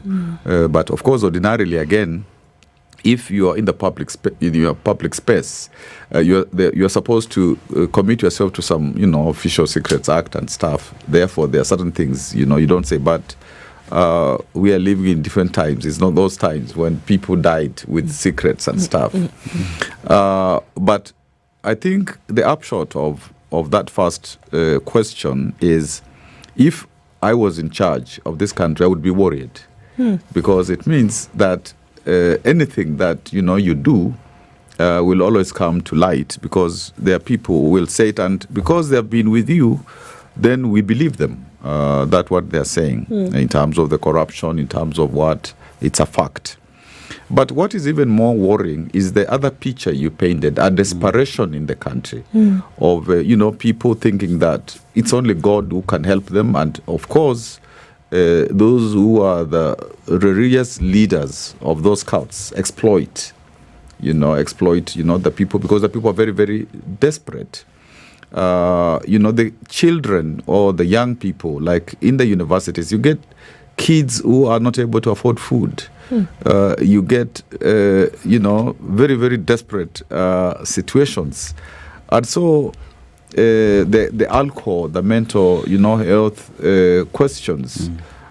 So I think it comes to a situation where you ask, what should be done? It's almost like a country needing somebody to some real spiritual person to come and say, you're in trouble and we need to, exercise. I don't know, you need to do some serious stuff. But the country is definitely not doing well. And therefore, we must ask, when you reach a point like this, maybe with even looming inability to pay our debts, our public debts, health situation being very difficult for most people, how do you reverse it? And therefore, how does the leadership that has committed to take care of us, how does it provide a solution? Because it's almost like they're getting to a situation where they don't know what the solutions can be. Is it that bad? Is it really that bad? And many would say, well, these are normal things that happen. Every now and then you get into a rut, you can't pay your debt. Every now and then the things that you plan to do wouldn't really work. And at least it's the at least mentality that there are some nations that are in a total complete funk. But here, Kenya is at least able to make it by. You know, you can stumble down the slope, but you'll make it to the end at the end of the day. Is it that bad, or are we sometimes, getting to the place where it feels good to continue to commiserate over things? I think it's bad because, like, in this space where I am now, I have occasion to, take a border, to take a taxi. And those people tell you that in a day when they, ferry many people from one place to the other, nobody tells them that they like, what's happening. They feel that they have economic ability. They feel safe. They feel there are public services, both at the county level and the national level. So I think that interaction with a lot of people tells me that the situation is quite bad. And, sometimes we can live in a fool's paradise thinking that this is normal. And until now, something happens and then there is a real collapse. And that's my fear. Now, Prof, you see, we live in very interesting times in this country, because here we talk in terms of the government seems as though it does not know what to do. Pretty much it is so much to handle, yet the responsibility of taking care of 55 million Kenyans lies squarely on them. We talk in terms of debt of the country. We are at 11 trillion shillings, which is way above what has even been stipulated in terms of our ceiling. It continues to go high, yet every other trip outside, the government is still borrowing. And it is a government that said, we will not borrow some more, we will fix the debt crisis in the country. Which begs the question, who should Kenyans look up to? Because at the end of the day, Kenyan will go back to the government and say, you told us to fix it, you need to fix it. But if we don't know where to go, then what's left for us in this country? I think the question that you've raised of debt, public debt, is again extremely worrying because we are told that when the government gets like 100 shillings, it uses 70 to pay debt. Yes. And it has 30 left for the national government salaries and for development, for the counties. So there isn't anything really left for development. And when you ask government for development, it's like you're milking a stone. Because, after most of the money going to the first charge, which is the debt, then there is hardly anything left. And I remember in the one-party era, in the 80s and a bit of the 90s, the economy was so depressed and the government was really unable to supply services, supply, development to the people.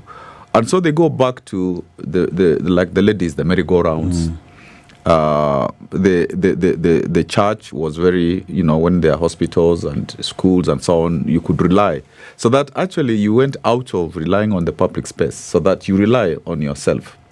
And, today going to that situation where people, just decide the government can't help me, therefore, I'm just going to help myself. Of course, because some money goes to the counties may try to do something. But again, even there, they pay 70% salaries and, going out benchmarking and so on, and 30% for development.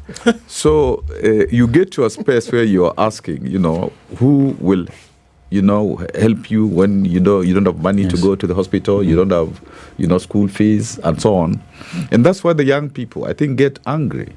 And they say, we have a government which is supposed to help us. We have problems like those who are in the universities, paying the school fees and so on. And therefore, people begin to come onto the streets. And, one really hopes that because we are approaching June, one would ask, can again young people say nothing has been sorted out? So actually, that question of, if the government cannot do what the government should do for you, what do you do? Do you say, okay, we wait 2023 7 and we look for another government. And even that other government, what guarantee is there that the debts, they are going to deal with them so that we can get a reprieve? So I think it's a difficult question. But Prof, I have to ask this question because it seems to be the question we keep asking all the time with reference to our country. Whether it is the county governments or the national government, how do you determine whether the leadership, either the national level or the county level, are determined to actually bring about the change that they know the people need? Because everyone talks about and they impute sincerity in wanting to ensure that the citizenry get a fair shake of it. But that seems to be the beginning and the end of that particular story, because one doesn't see the manifestation of even the 30% that remains. If we were to look at it in terms of figures and ask what they could do, even that we have difficulties determining where it is that money went and if it actually did what was said it would do. Because how do you budget? How do you set aside money for projects, engage people to do these projects, they complete the projects, and you don't pay them, but you budgeted for it, money was put aside? And we have a situation where what we call pending bills continuously increasing. Monies which are colossal in amount and which, if we're in the economy, would bring about change. And this is money owed to citizens. I think the problem is legally, you are not supposed to authorize anything which is not the budget. It's a crime. Yes. Under Kenyan law. Yes. So that if you give me a job, if I'm a contractor and you give me a job and there is no budget for that job, someone should take you to court, whoever you are. But of course, we don't necessarily follow, those laws. And even this idea that you can legally contract somebody and then at the end of when they have finished their job, you don't pay them and you don't feel nothing. Or even the idea that before you can pay them, they need to give you some kickback. Or before even they get the job, they need to pay for the job. They buy the job. You see, this is really some of the culture which is taking us back and back and back all the time. Because sometimes the people who, like us, when we get into government, and I have my own private company, I run it well. I order things, I pay for them. I'm very strict with the people who work, in that company. And so I do the good thing in my private space. But when I come to the public space, I don't think that I should, use the same strategy to really do good. So it is this thinking that when you go to the public space, you are just going there to advantage yourself. Yeah. And if it's a whole team, which is doing these things, and, when you do, even if you are caught or you are suspected, they protect each other. So really, it's a culture that we must shed off, because if we don't, we'll continue going into the hole. What really happens, though, Prof? And I think we often ask the question that very few individuals do we see who would say that they were one person going in, remain the same person going in. That whether we like it or not, that government is the driver of economic activity. It is the driver of economic development. It is the driver of security. It is the driver of insurance that your people are fed, healthy, and thriving. We can try to say that it's everybody's collective responsibility, fine. But at the end of the day, the one that will make sure that these things happen is government. To ensure that there are systems in place and that these systems are working, it is a government function. We know this. But for some reason, when we don't see the action that should follow the function. And we often ask ourselves, what is the problem? What happens? Whereby we have beautiful plans. You talked about benchmarking. It happens. There are countries who come here from West Africa, Southern Africa, Central Africa, come to Kenya, as an example, to benchmark. But the implementation of these things doesn't happen. And we talk about the money not being there, but for some reason the money is there for other things. So what really happens to people, and what happens to that activity which you would imagine that they would engage in when they get there? What really goes wrong? I think a fundamental question is, what is our concept of government? Because the way you have described what should be done is the correct way of, doing government. But if people get into government because they know, or they have heard, or they think that you go there to enrich yourself, then they will not do the correct thing. Because just like I tried to point out, if it was your own enterprise, you're very methodical in terms of making it work so that you can be prosperous. But when we get into the government, we don't have that concept of how do you work. Probably with some exceptions, on the continent. Sometimes we talk about Kibaki as somebody who, felt that when people gave him leadership, he should, arudisha mkono, he should do something about it. But I think even from the political parties, sometimes when you want to go through a political party to be elected, sometimes you're told, you need to give some money. And even after you're elected, some political parties will still tell you that every month, some money is needed. So even these political parties, first of all, in terms of choosing people, it's not on the basis of a thorough interview. Do you understand, what this party is about? Do you understand if you want to be MCA, what you do as MCA? Do you understand all those things? No. Sometimes it's maybe you have the money, maybe you control a certain constituency and therefore you will get votes for your party. So we choose badly because we don't seem to have a criteria as, for example, political parties and even the people themselves. Because they will say, okay, this person is from our clan, this person is from our tribe, and even when that person doesn't deliver, next time, this person is still from our tribe, from our clan. This person has given us some money. Even when they give you they give you 500 bob, and then they go away. You see, so I think we need to really talk about what is our concept of government.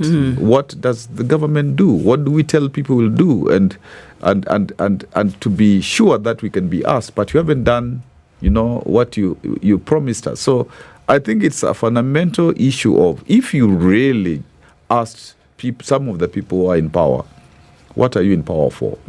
All right. They might think it's a rude question. Why do you ask that? They are in power because they have been elected and they know what to do, but they will not do it. If it's not in their own interest. It is not in their own interest because they want to do something for themselves. Of course. Let's take a break at this point because now we're getting into it. Then the question then becomes, in which way? In which way then should the country go? We'll come back and look at some more of those questions that we have. Professor Kivuda Kibwana is in the studio with us this morning, and we're looking at, all right, Kenya, which way? As we're heading into the future. It's 29 minutes to 8 o'clock. This conversation continues after this.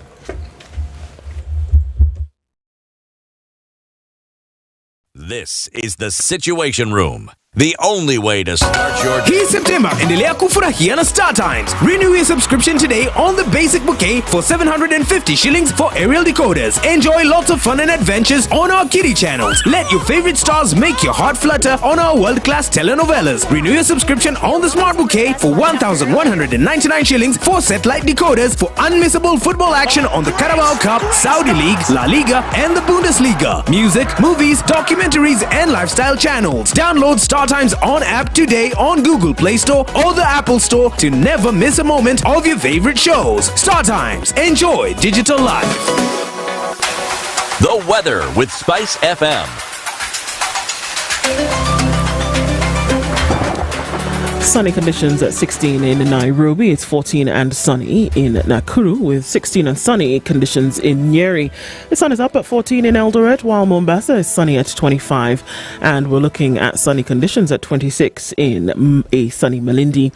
Mostly sunny at 20 in Kisumu, while at 16, mostly sunny into Kakamega. Light rain continues in Kampala at 20, while at 24, it's cloudy into Dar es Salaam. Partly sunny at 10 into Johannesburg, while at 28, Mogadishu is sunny, and 16 sunny into Addis Ababa. Very cloudy at 27 in Lagos, with mostly cloudy conditions at 23 in Kinshasa.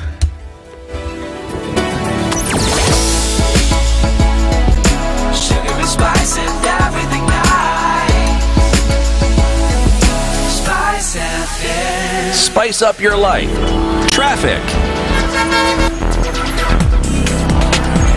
Well, it's that week where the streets are going to be very busy as we get into Monday. If we take a look at what is coming off of many of the inroads as well, coming off of James Gishuru going towards Gitanga Road, but also going towards Wayakiwe, busy in many parts. As you're coming off of Thika Superhighway, traffic does continue, and it's really heavy this morning, coming in all the way from Githurai at the interchange, and then through towards Kasarani Garden City, and then onto the Pangani Underpass. Very, very busy on Kiambu Road this morning as you get towards Muthaiga Square and finding your way into the city. Limuru Road just as busy, if not busier, and quite some traffic then crossing over Ring Road, Westlands, and then in from Wayakiwe as well. Also very heavy traffic that crosses over James Gishuru heading towards Red Hill. And then also coming in from Ngong Road is starting to build up as well. So we are in traffic hour. Let's see what happens as we do. SpiceFM KE on X, hashtag The Situation Room. Mature, intelligent talk every morning. Spice up yourself.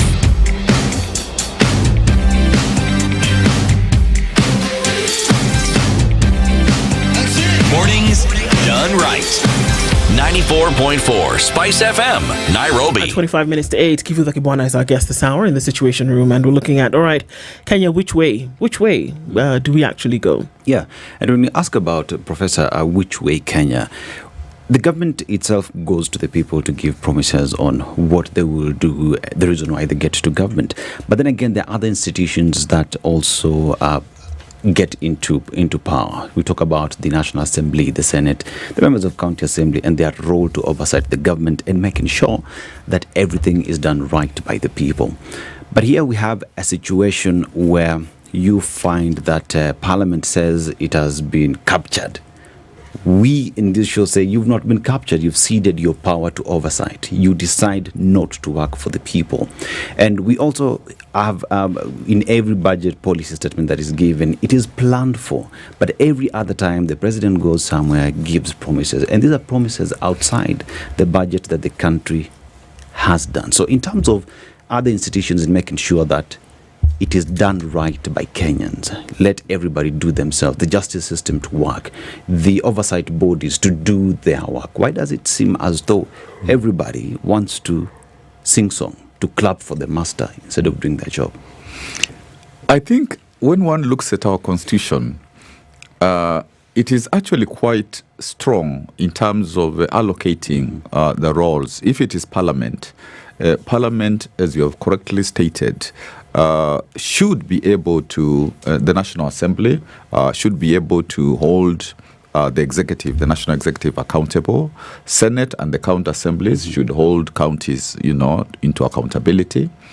But on the whole, Parliament, cedes its authority because, first of all, many of them are controlled by whoever is the kingpin. And so if the kingpin tells them to do, certain things, because they know they will need a ticket in the coming season, so they normally will accept.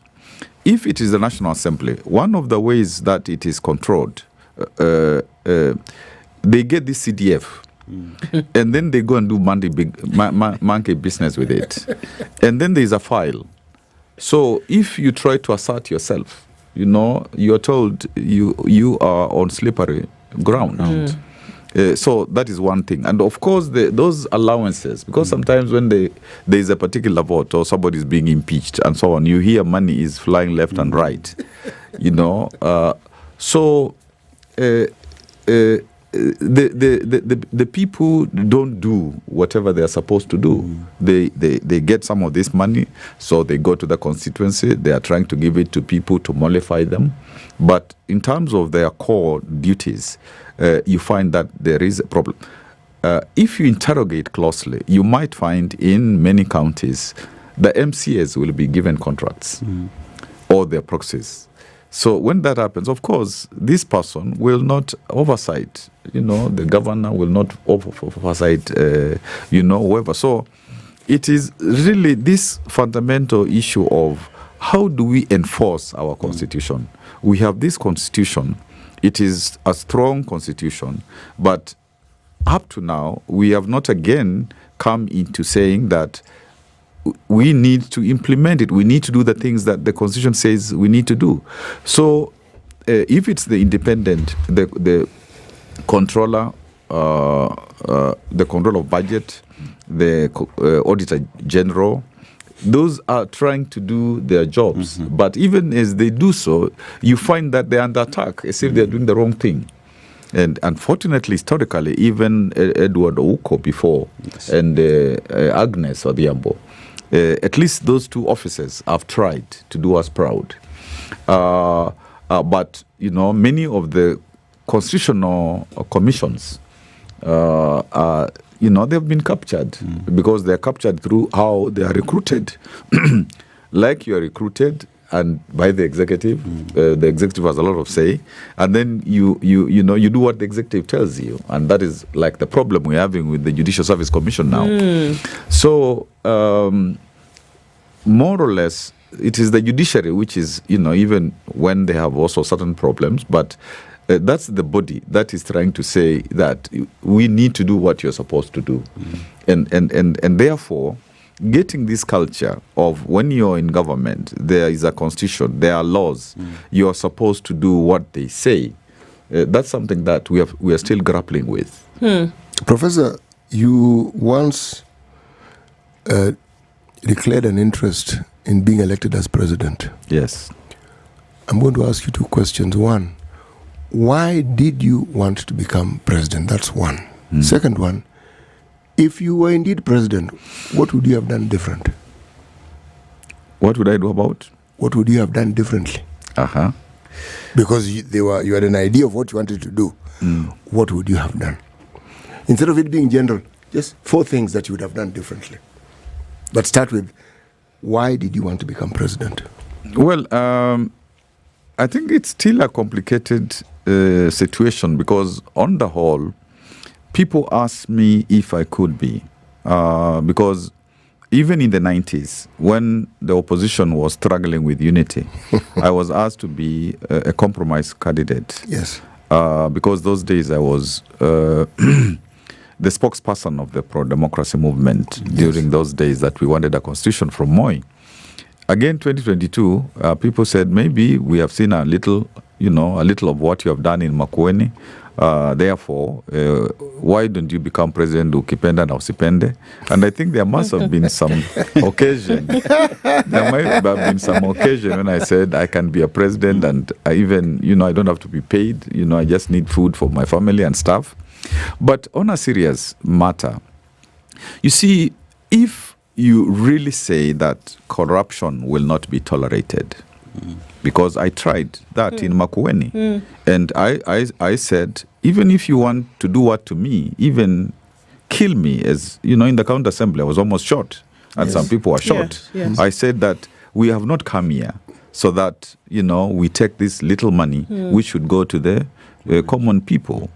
And even up to now, as a county in Makueni, we are one of the counties where we had open contracting, so that all information about contracts is available to the public, and it is automated, the information, so anybody can come and look to see whether there is cheating and stuff like that. So that is one thing, and even in the 90s we did a lot of research on corruption. We did a book, Anatomy of Corruption. So that is one thing, if you were to do that, could help. And that is something that I thought, even when I tried to apply to be chair of the Anti-Corruption Commission, the EAC. I thought that, I could perhaps help my country, our country.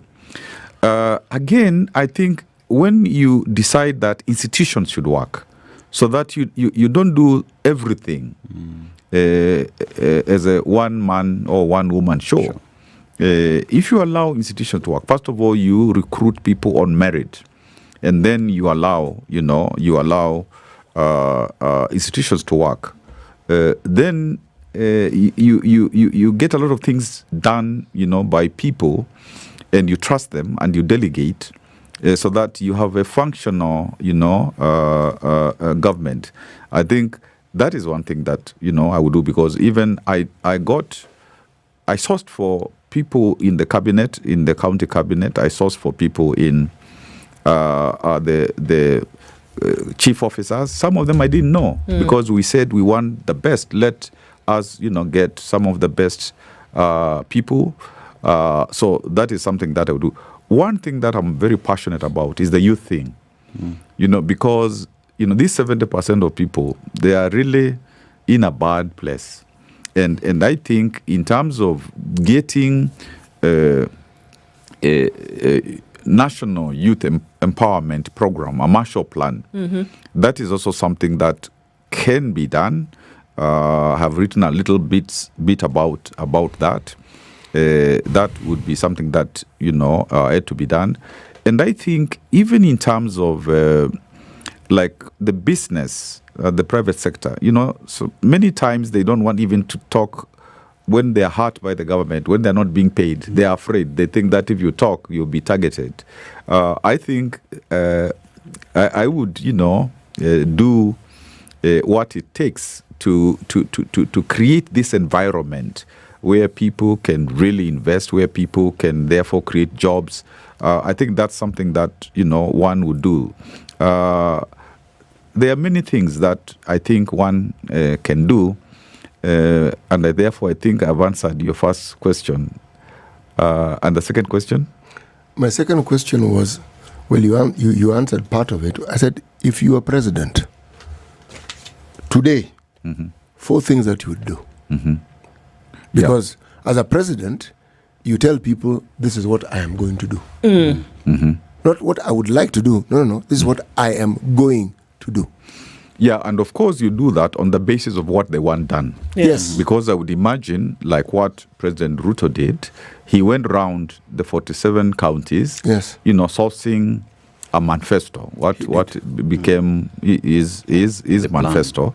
But so when you do that, you say, what were you told? Like Kibaki was told education. He began, a lot of the primary school education, he said, free and so on. So, as I have said, the corruption thing, I have said, prioritizing youth, institutions, the youth, implementing the constitution. Actually, that is one of the biggest things. Yeah. I would, say that we have this constitution. This is our basic charter. It must work. Okay. When you talk about institutions, Prof, everywhere, institutions in the private, there is something that happens in terms of repercussion if you do not do what you're supposed to do. Sure. Whether you're talking at the family level, whether you're in school. In fact, school is a fantastic example. You don't get something done, you're punished. There is a punishment that comes along with it. There are repercussions for not doing what you're meant to do. That somebody will hold you accountable at any point. But here we are doing this dance with the government, the people and the government. It's a dance, but nobody's ever landing this plane. And a weird dance. A really weird one, and you're not even getting lucky at the end of the day, really. That you're asking the question, why is it that we can get away with murder over and over and over again, and that nothing is happening? That we see right there in plain sight that things are not being done as they're supposed to, and It's okay. We just kind of go along with the thing and we just continue dancing. If I was in a family setting and I as a child did something wrong, there would be repercussions. Immediately. Immediately. If you walk down the street today and you were to steal a loaf of bread from a shop, there would be repercussions. Yes. We've seen mob justice happen to people who decide that they're going to steal till one day somebody says, this is enough. Put a tire, burn the thing. It happens. But for some reason, when it comes to the people who have been given delegated responsibility, delegated sovereignty in terms of what they're supposed to do, we seem to be okay. Steal our millions, continue making our sick-sicker, don't educate our children, no problem. What? Why? Why are there no repercussions? What you're describing, of course, is exactly what happens. And I get the sense that there is significant bottled anger, like what erupted from the young people. Yeah. And I can feel it also as far as, the older people, are concerned. And I think that is normally a very serious matter, because even 2007-8, when you have an eruption, you can easily, get a country consumed by, that anger. So this idea of impunity, because it comes back to, like, whether people are in government or in opposition, when they do wrong things, they protect each other. And as a consequence, you do something, and after a while, you're even told, that your money which had been taken by EACC, get it back, and all that kind of stuff. So because they do that, and then they go back and they tell their communities, the wrong thing is happening because we are not in power.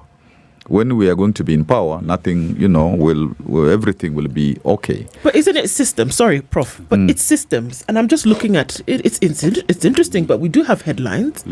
This was 2 days ago. Brazil's former president arrested and ordered to begin his prison sentence. Yes. Not, please, can we have a chat? No. Or we can't find you. Ordered. Please come sit here with us because of the things that you actually did. A trial was had. He was found guilty, and he says, you know what? You're actually going to serve your sentence. How many more do we find from Korea? Just the other day, former president jailed, being sent. Singapore. This is Singapore that everybody shouts about, that says, oh, we should follow Singapore and be just as economically viable as they are. Sent a former president to jail to serve a sentence because of what they did. There are very many examples whereby the system is so strong. Yes. And it doesn't matter whether you are the person who's stealing a loaf of bread or you are the person who sat in the top seat as the executive. You do something wrong, you will pay for it. There are repercussions. But again, we seem to, it's a bit too far to say that the executive could do something wrong. Oh my God. It's like, how can we ever say that the executive has done something wrong? South Korea, a sitting president. The sitting president, exactly. Sitting president. Yes. So and when we say it, it's like we're met with such surprise, like, oh my God, how dare you say a president could do something wrong? Where do we go wrong? It's like we cannot imagine that systems can be so strong that they can work, whereby you cannot get away with espionage. And it is espionage within our walls, within our boundaries, that it happens every day. On which economically viable country will you be paying out of 100 shillings or $100, 70 towards debt? Economically viable. Which? Where? Tell me where it happens. Anywhere in the world. It's not easy. You see, so I think in terms of like getting ourselves out of that hole of where impunity rules, where for a long time, since 1963, there is this culture that has been created. I mean, starting with when people in government were allowed to do business and to, do business with government and to do all those kinds of things. So, fortunately, we have a constitution which can stop or minimize most of those things. If we followed it, and if we followed, rule of law. And that means, for me, that you have to get a leadership that realizes we are going the wrong way and we are going to collapse, and to, turn around how we do things, and even the people themselves in terms of civic education, for them to really say you can't do, things that are going to jeopardize, all of us. Because that's the other thing, that if the people say, okay, they will take, maybe they'll bring a little something to us. So it has to be a complete change. Do people have the staying power to keep governments accountable? We saw what happened last year, and speculation or opinion was that we would only sustain it for so long. But have we gotten to the point, and we can talk about Kenya as case in point, but in African nations, do we as the people who are the sovereign have the staying power to actually keep government accountable, whether it's going to be blood on the streets, whether it's going to be a daily insistence, whether it's going to be going to the very basic level of government and insisting on accountability? Do we have the staying power, or can we make noise for a little bit and then, go back to status quo? I'm afraid that when you push people, particularly young people, too much to the wall, to the extent that you are shooting them and they're still coming to demonstrate. I think that next time around, if they decide that nothing has changed and they come onto the streets, I think it will not be possible to stop them. And that is why I believe that the government, those people up there, require to really have a rethink about what is it that must be done so that there is reprieve. Particularly, when you listen to some of these young people, particularly, for them and for all of us, like this, even this health thing that has caused a lot of problems, and when we didn't do NHIF, properly, build it on NHIF, like in Makueni, even as a sequel answer to the question you asked me, we did universal health care for 500 shillings per household. And you could get, chemotherapy. Even people came for COVID to be treated in Makueni for 500 bob. The ones who are citizens, who are residents of the, So, I think 500 bob. Yes. 500 bob per year. Per year. Per year household. Yeah. And when you are how many households registered? When you are old like me, after 65, you didn't even pay the 500. What sorcery is so this? It was the 1 million people. They come to hospital, you inpatient, you see a doctor, you get your drugs, all those things happen. It happened. That is why people were trooping to Makueni to benchmark. Yes. Yeah. When we're trying to figure out this universal health care, how to go about it. So we actually had the example, isn't it? And they got even the minister for health who worked with us, they got him to the national level. They did. Yes, through Kagwe. Yes. Mutai. Yes. So, but really to say that I would be afraid of the coming anger. And particularly in 2027, if the people believe that whoever says they have won, they have not won, then we are going to have trouble, I think. And I don't want that trouble. But Prof, myself. You talk about implementation and failure of it. If we talk about it, if you look at, let's just take Makueni County, for example, it is an area that is rich in fruits. You made a decision, let's create a factory so that we can add value. That is implementation on a project that you had. You talk about an area that has been dry for a very long time. You decided, let us have sand dams. What has that done? The people of Makueni, especially farmers, have been able to grow their crops and know where they're taking that. When it comes to extrapolate it to the national government, there's all this implementation that needs to be done, but for some weird reason, it's not being implemented. Is it that the national government cannot implement, or they choose not to? Is it a weird reason, or is it just people just not doing what they're supposed to? Well, I think first of all, you have to ask, how does the county government and the national government, work to deliver together? And even counties, how do they work like neighboring counties to deliver together? And even ask yourself, how do you deliver so that a big number of people get benefit? Because if you choose some of these pilot things, you say that we are piloting, 500 people to have chicken. We are piloting, a bit of this and that. So you have to ask yourself, what are the things that when they are done, they make a difference in terms of how the people and the economy is moving forward. And so, to some extent, what we hear, for example, is happening in Burkina Faso. And of course, because I have not been there, I cannot talk very authoritatively. But we can see very targeted from the media examples of something is done where a large number of people, like an example. Suppose, the county government, the national government, the county government said, we want to take national youth service to the counties, so that each county, you have so many kids coming to it after the initial period of a few, like what actually is happening in Muranga. Then they get into, training for things that will give them, self-employment. And you say that, 5,000 each county. And there's money to do that. Instead of, taking money, saying so many billions, something that we don't know what it is. So it is also a determination to put whatever little money we have into things that are going to make a difference, and not put money into where you are going to get your 10%, your 20%, your 30%. I don't know what the percentage is now. Nowadays. In 10 seconds, what would be your advice today to government to salvage what little could be salvaged?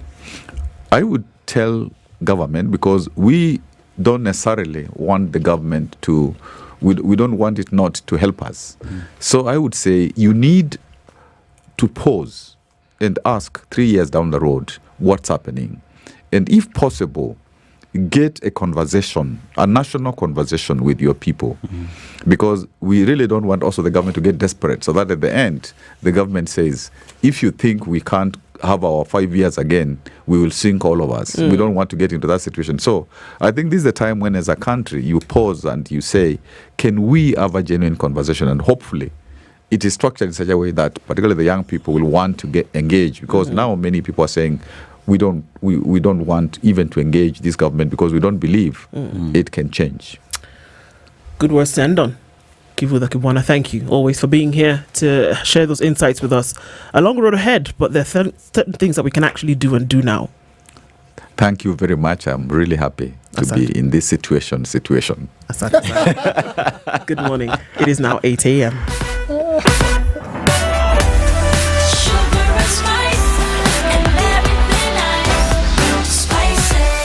Spice up your life.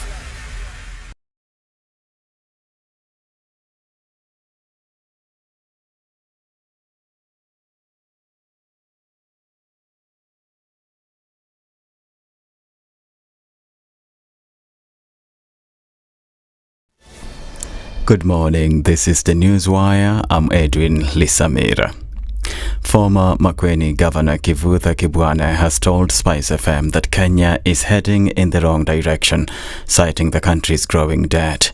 Kibwana, who's just appeared on the ongoing Situation Room show, said the loans are hurting the country's economy and urged the government to rely less on borrowing. The question that you've raised of debt, public debt, is again extremely worrying because we are told that when the government gets like 100 shillings, it uses 70 to pay debt and it has 30 left for the national government salaries and for development, for the counties. So there isn't anything really left for development. It's like you're milking a stone because, after most of the money going to the first charge, which is the debt, then there is hardly anything left.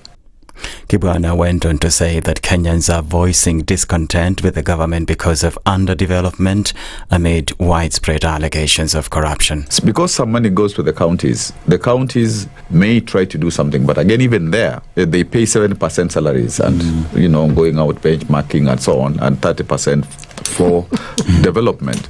So you get to a space where you're asking, who will help you when you don't have money to go to the hospital, you don't have school fees and so on. And that's why the young people, I think, get angry and they say, We have a government which is supposed to help us. We have problems like those who are in the universities, paying the school fees and so on. And therefore, people begin to come onto the streets.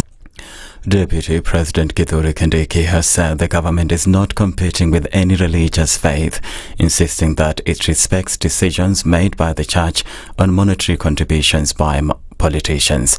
He was speaking on Sunday during a church service at Marani Catholic Parish in Kitutu Church North constituency in Kisii County. Tuko na heshima kubwa kwa kanisa, na sisi hatuna ugomvi wowote, hatuna tetezi, hatuna mashindano baina ya serikali na kanisa. The government is not in competition with the church. The government is not in competition with any religious faith. The government sees the church as a complementary institution to support the welfare of the people. We see the church as a partner, a valuable partner. Kindiki also stressed that the government is on course to fulfill its manifesto pledges. Kuna yale ambayo tumetimiza, lakini tunajua kuna mengine mengi ambao bado hatujatimiza, na wahakikisha kwamba tutatimiza ahadi zetu zote, kwa sababu hiyo ndio jukumu ya serikali, ni ya kufanya mambo ya kuinua hali ya maisha ya wananchi. You should not be. Police in Kitengela, Kajiado County have arrested a military officer following the death of his girlfriend. According to police, the officer based at Kahawa Garrison Defence Forces had visited the girlfriend at her apartment in the town. After their meeting, the woman became unconscious and developed difficulty breathing. A senior sub-county police boss, Patrick Manyasi, who confirmed the incident, said the officer raised the alarm and the caretaker responded. Upon arrival at the hospital and realizing the woman had died, nurses advised the two men who'd brought her to report the case at the police station.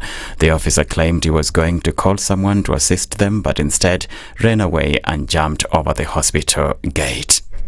The Chinese Coast Guard has seized a tiny sandbank in the South China Sea, state media has reported, in an escalation of a regional dispute with the Philippines.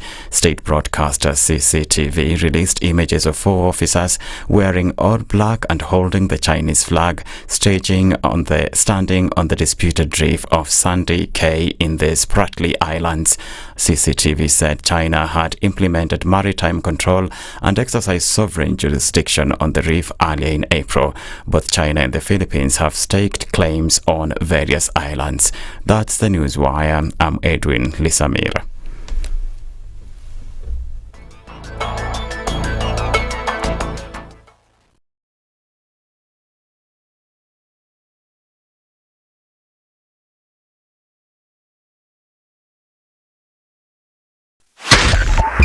.5 Spice FM, Kisumu. In this country, 6 families and 8,000 Kenyans control 90% of the GDP. We are not a country. We are a plantation. We work for Ruto. When you're telling the judges court orders are papers or they will not obey court orders, they're sitting and you're seeking orders from them. So how are they supposed to interpret it? Isn't it an oxymoron? When you see a judiciary that seems to be under some control somewhere, you start questioning. We have very powerful governors, but they don't use their offices to serve the people. If you are not shameful to do what you are doing, why should we protect you? I'm human. Everybody's human. So when you're told, kuja tuongee, I mean, you'd be a fool to say, stagi kuongea. Conversations have to be had, you know? People in leadership should only go into leadership if they are ready and willing to change the lot of the people. The Situation Room, Kenya's biggest conversation. Traffic. right, how about we take a look at what's happening on the roads right about now? Traffic building in the city. Wherever you're looking at it from, it's busy coming off of Wayaki Way today, getting through towards Westlands. James Gishuru is an absolute mess. In and outbound traffic crossing over Wayaki Way coming in from Red Hill is extremely busy. There is traffic also coming into the city, and it's coming in from the Thika Superhighway, heavy through towards the Pangani Underpass. Kiambu Road also extremely busy as well. And there is Haile Selassie in and outbound traffic crazy. We know that there's a lot of folks trying to get to different parts of the country today as schools open between today and tomorrow and Wednesday. So that's going to be busy for a minute. Watch out for that. Jogo Road into the city is busy as well. And then look at traffic coming off of the Eastern Bypass all the way from the Ruai Junction.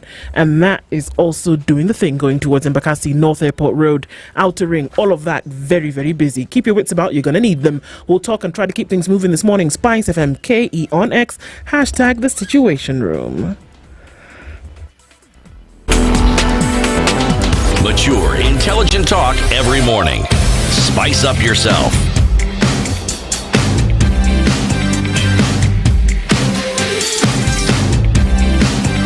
Mornings done right.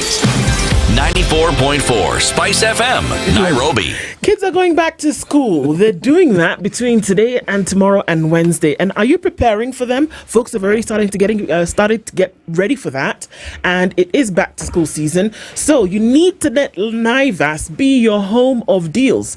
So we've walked through the celebrations, we've come through, and now we're saying as students are gearing up for term 2, which, by the way, is the longest term of the year. We're here with you again. And NIVA says, you know what?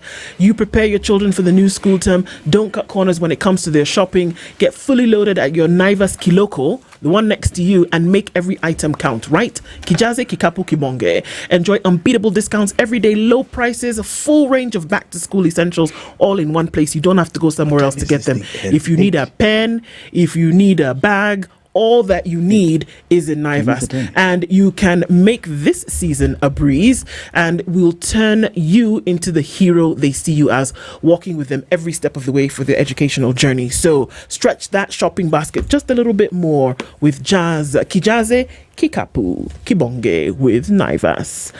You may have heard him, you've definitely seen him, and he's here this morning with us again as our guest in the hot seat of the Situation Room as we get into the third hour this morning. Jimmy Wanchigi. Asante sana. Good to see you, Drew. Good to see you too. How are you? I am well, thank you. You look well, all of you. I haven't seen you this year. Is that intentional? You've invited me now, so I've come. So I guess I wasn't welcome before. Oh, stop it.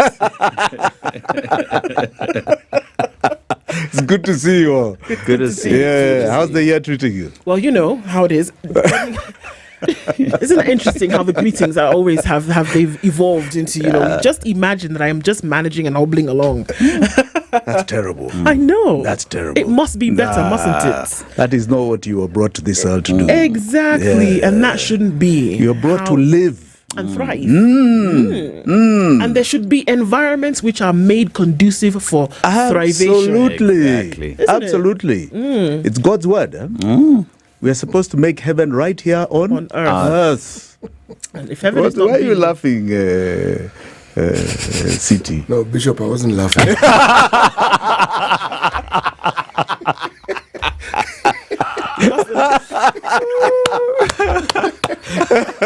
He's still in the throes of it.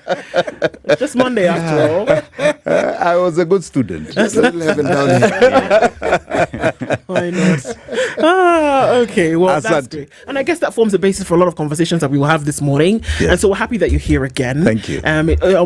Look, always things to look into, and I think we must keep each other righteous, following in that tradition, of course. Keep each other righteous, keep each other accountable, and when we're looking for certain things towards how government should run, how the people of Kenya actually should thrive within the boundaries, then these conversations are extremely important. Absolutely. But before we get into them, CT, as you know, he's in a different African country this week. Tell us what the proverb is. You can interpret that for us. Yes, we are in the People's Democratic Republic of Algeria. Yes. The proverb, the one whose belly is not full of straw is not afraid of fire. Who's not full of straw? Yes, he's not afraid of fire. That's a good one. Yeah. So if you're not guilty, you're not. You don't fear. Yeah, this man. There was an author in our youth called James Hadley Chase. Yes. Yeah. There's a book, The Guilty Are Afraid. Yes. People read James Hadley Chase as though it was a Bible. Correct. Yes. Huh? So the guilty. It's the guilty who are afraid. Oh, yes. Okay. Yes. Well, in conversations that we've had with you previously, Jimmy, we've looked at public debt, we've looked at odious debt, we've looked and said certain things like Kenyans don't owe anybody any money. The people who took the money are the ones who should pay. But Kenyans have a right to say, you know what? We're not paying this money and we should jolly on be able to move on with our life. That conversation has evolved over time, where people are a little bit more woke, if I can use the term, to say that, you know what, it is actually true that in this thing that we talk about thriving, that Kenya should not be at the place whereby you can't squeeze a little bit out to then be able to survive. That it should not be for every 100 shillings, that 70 of that goes towards paying debt and 30 goes towards doing everything else, and still expect that Kenyans then can thrive. So Kenyans get to a point where they can make demands of those who've been put in positions of authority over them to do the right thing. So now we look at Kenya's public debt again.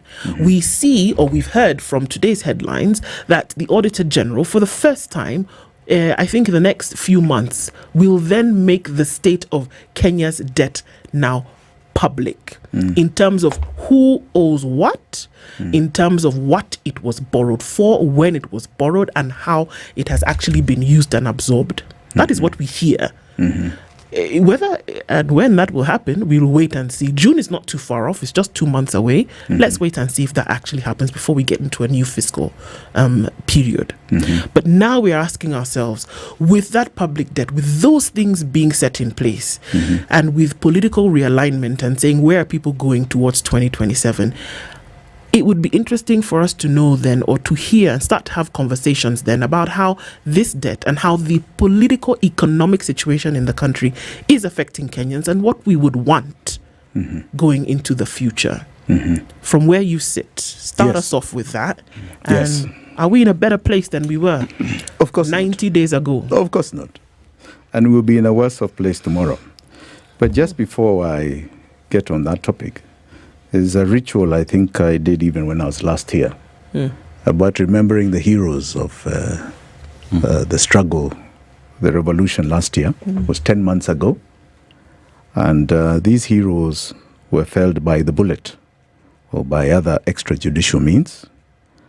And I was at number 30. We do not want to forget the Gen Z that came out, the Mau Mau 2.0 heroes, that we must recognize. So if you don't mind, I would like to just mention 10 more names. Absolutely.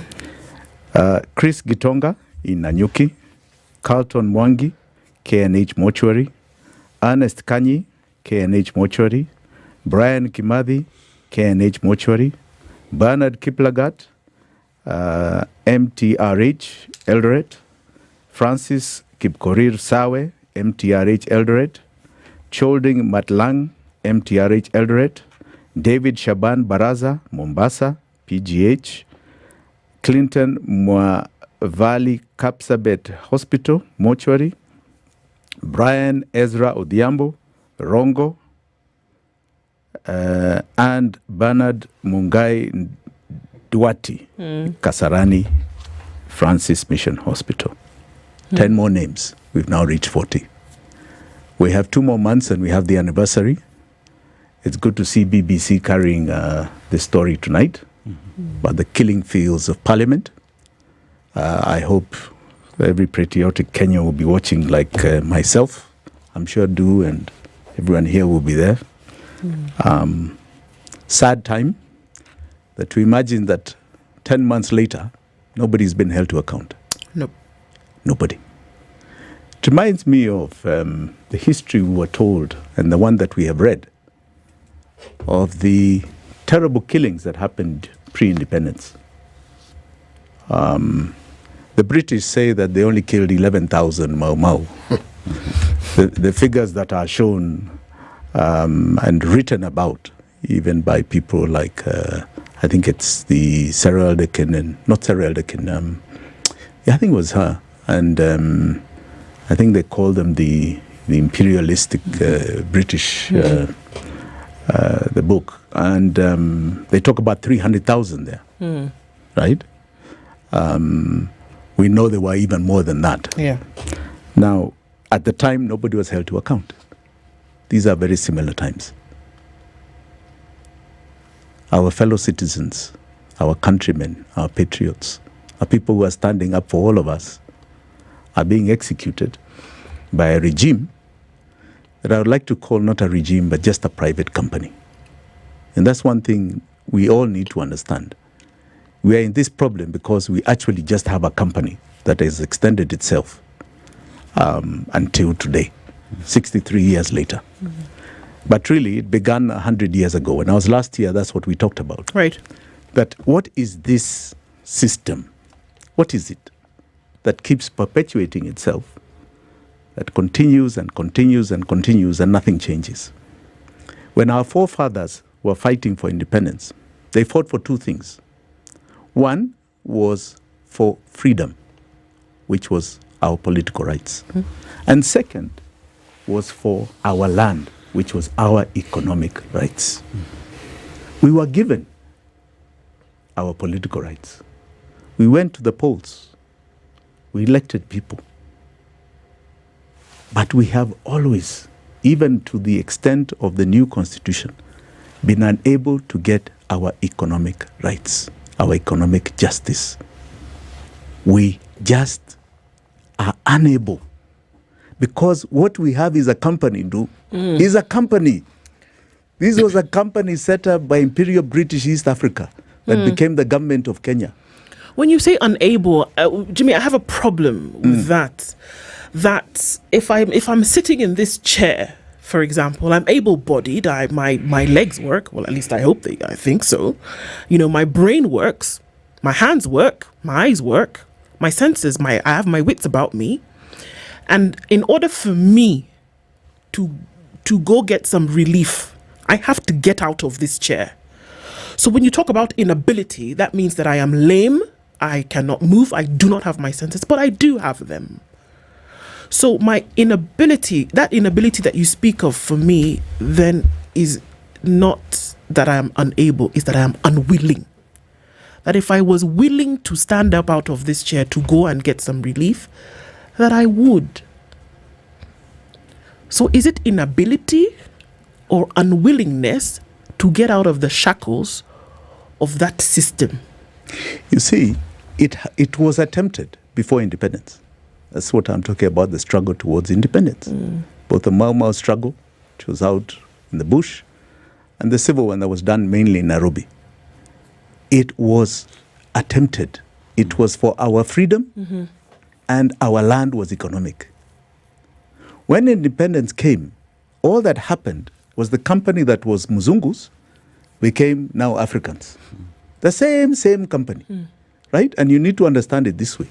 It has ownership local in terms of surrogates, and it is owned by foreigners. That was the basis. IBEA, which became the government of Kenya, which colonized this country. It was a private company that colonized this country. All right? Principally was here to extract, exploit us, and dominate us. Right? Extraction does not mean that we benefit. They are taking from us. Right? So we got an election where principally the owners sit back and they make us go and elect a board of governors, because that's a company, board of directors. So we go and elect a president. We go and elect governors and MPs. That's the board of directors. The employees, who are the civil servants, if you look at most of their crop, many of them from the advent of independence were home guards, were chiefs, were administrators. Right? They just carried on the same system. Today, for example, do you have a governor of Central Bank? Yes. Or a PS who has not been in IMF or World Bank? Oh, no. Right. The owners are still here. All right? They still control the employees. Okay? And then you have the police that protect that company. these police we are condemning and are going to be condemned on BBC tonight. These are the protectors of the company. And their job is to compete with us. Yes. In what way? And we've never understood it. In what way? We've never understood it. In what way? I'll give you a very basic example because we are very good at talking about agriculture, for example. One of the crops that they found that they could grow in Kenya was coffee, right? And coffee was primarily taken to where they wanted to live. They wanted to live in Kenya area, central province, because they liked the weather. Kenya was a place that they came to as a settler community. Yes. If you look at Nigeria, They came, where did the Frederick thing and Lugard left. was there, because of the weather. It was primarily because of the weather. And then they found the people very difficult. I mean, the people are very so stubborn. they said they were governed through proxy, through chiefs. Yes. But here, Lugard came here, Frederick Lugard came here on the basis that they're going to settle in Kenya. So they went to plant their cash crops in the White Highlands in Eldoret, where they did a lot of tea, Kericho, all those areas. And then they came with coffee, Mount Kenya area, Kiambu area.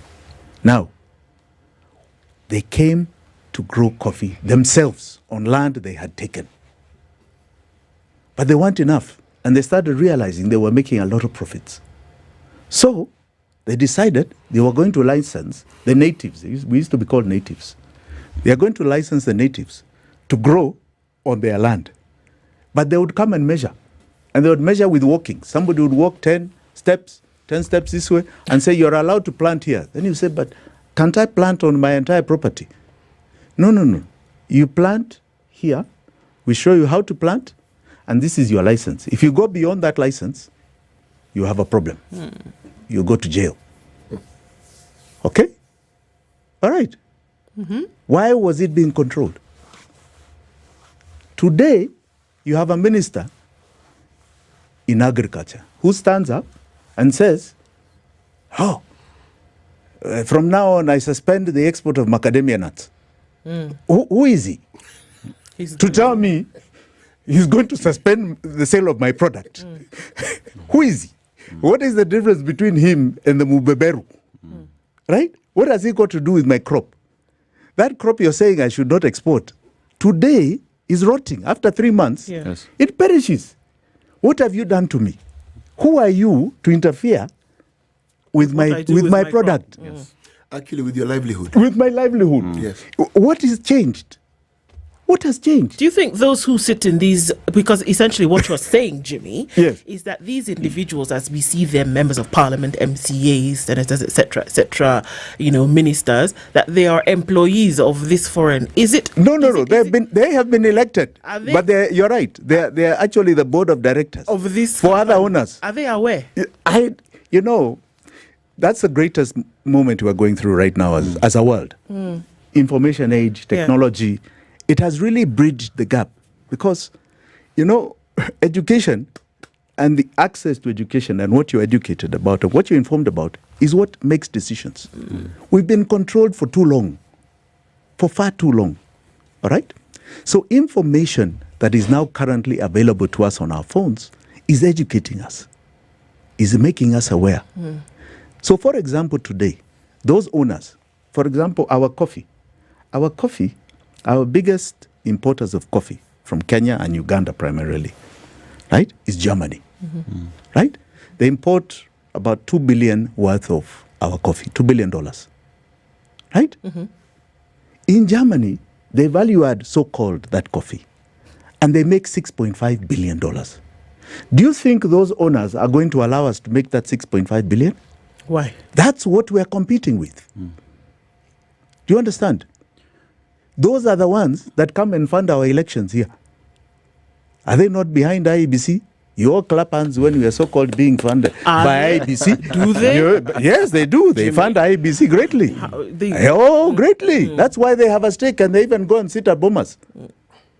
They have a shareholding in the funding of those elections. Who is behind every education system that we've had here? Who? I saw the other day the minister saying that we don't want math until secondary school. Ask who is behind that sort of policy? He's done a turnaround on that. And has come No, back he and has said in high school. He's now said that you can do simple maths if you are. He said it is mandatory only in secondary school. Now, I think it's important to appreciate what is the value of math. I don't know. I mean, these were basic things we were taught, that math is critical thinking. So you had 3 subjects that you had to learn. You had to learn math, English, and Swahili. English and Swahili was for communication. And math was for critical thinking. So that you're bringing up a generation of thinkers, not slaves. Thinkers who can analyze an issue. Now, if you say secondary school, 10 million, just above 10 million, 10.4 million go to primary school. Yeah. 4 million go to high school. Yes. So you have 6 million that go out, right? That have no critical thinking skills. I think. All right. I mean, really. So for purposes of clarification, I think it's important for us to say that. So last week we saw a little bit of a turnaround from Julius Ogamba, who essentially said that, all right, fine. So you will have your compulsory math, the fundamental math at the primary school level.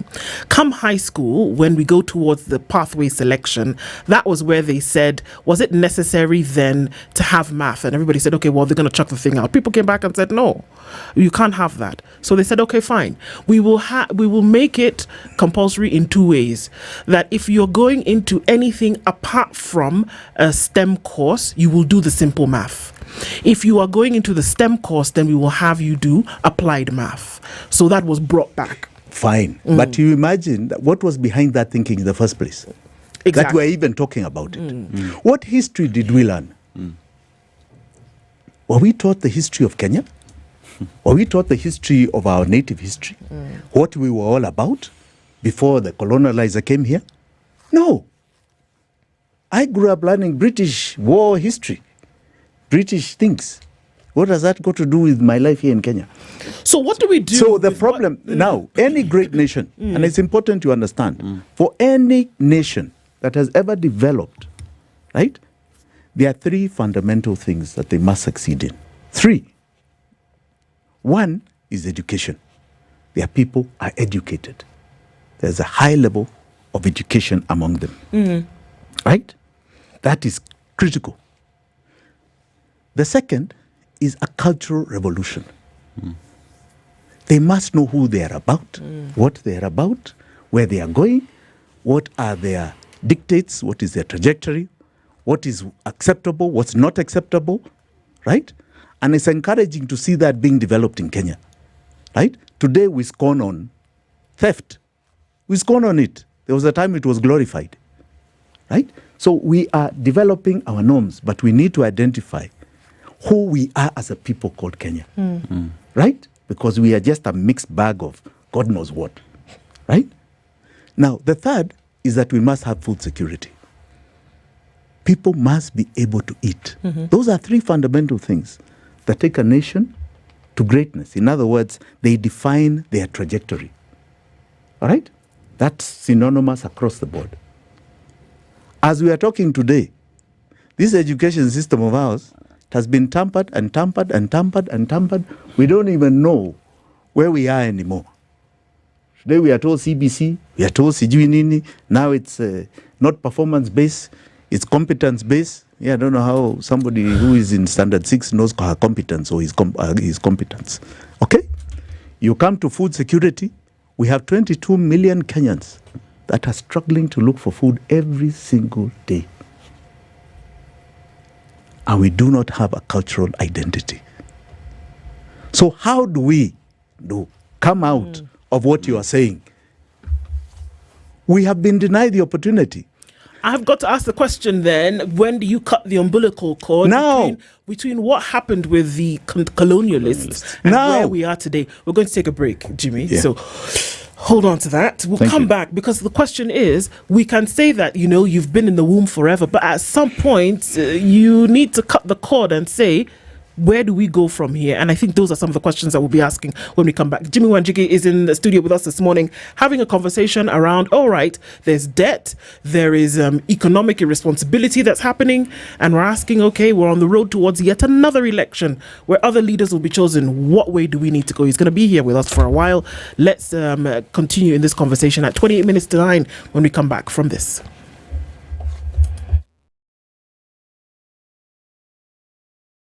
This is the Situation Room, the only way to start your day.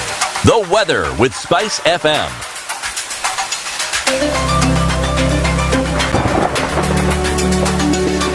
Partly sunny conditions in Nairobi this morning, 17 degrees. It's 18 and sunny in Nakuru and 17 and sunny into Nyeri. 16 and sunny in Eldoret, while at 27 it's sunny in Mombasa. It's sunny at 28 in Malindi. Sunny at 23 in Kisumu, while Kakamega is sunny at 22. It's cloudy this morning in Kampala after the rain at 22 and mostly cloudy at 25 in Dar es Salaam. It's cloudy at 11 in Johannesburg, while at 31 it's sunny in Mogadishu and sunny at 19 in Addis Ababa. 27 and cloudy in Lagos and cloudy at 23 in Kinshasa. Traffic.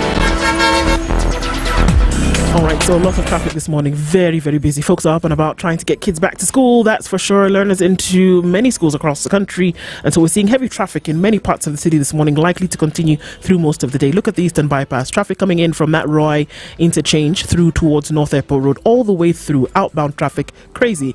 Inbound and outbound on Outer Ring today is also doing the dance. And so we're going to watch out for that. Jago Road is extremely busy. Traffic coming in from Landis and spilling over to Haile Selassie is also quite busy. And then there's traffic on Uhuru Highway through towards that Haile Selassie junction, also coming in from Gong Road, so that's doing the thing there. There's traffic on the Thika Superhighway, very heavy.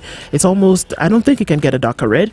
Traffic then coming through towards the CBD. Ring Road Westerns coming and touching with Waiaki Way. In and outbound traffic on James Gishuru, Lower Kabete Spring Valley. That whole area is bumper to bumper all the way from Gesha. So that is very heavy this morning. We're keeping an eye on trying to keep things moving. Talk to us about where you might be stuck or where you find a good route. We'll talk SpiceFM KE on X. # The Situation Room. Mature, intelligent talk every morning. Spice up yourself.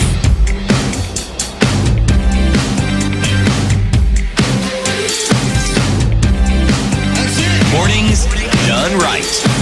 94.4 SpiceFM, Nairobi.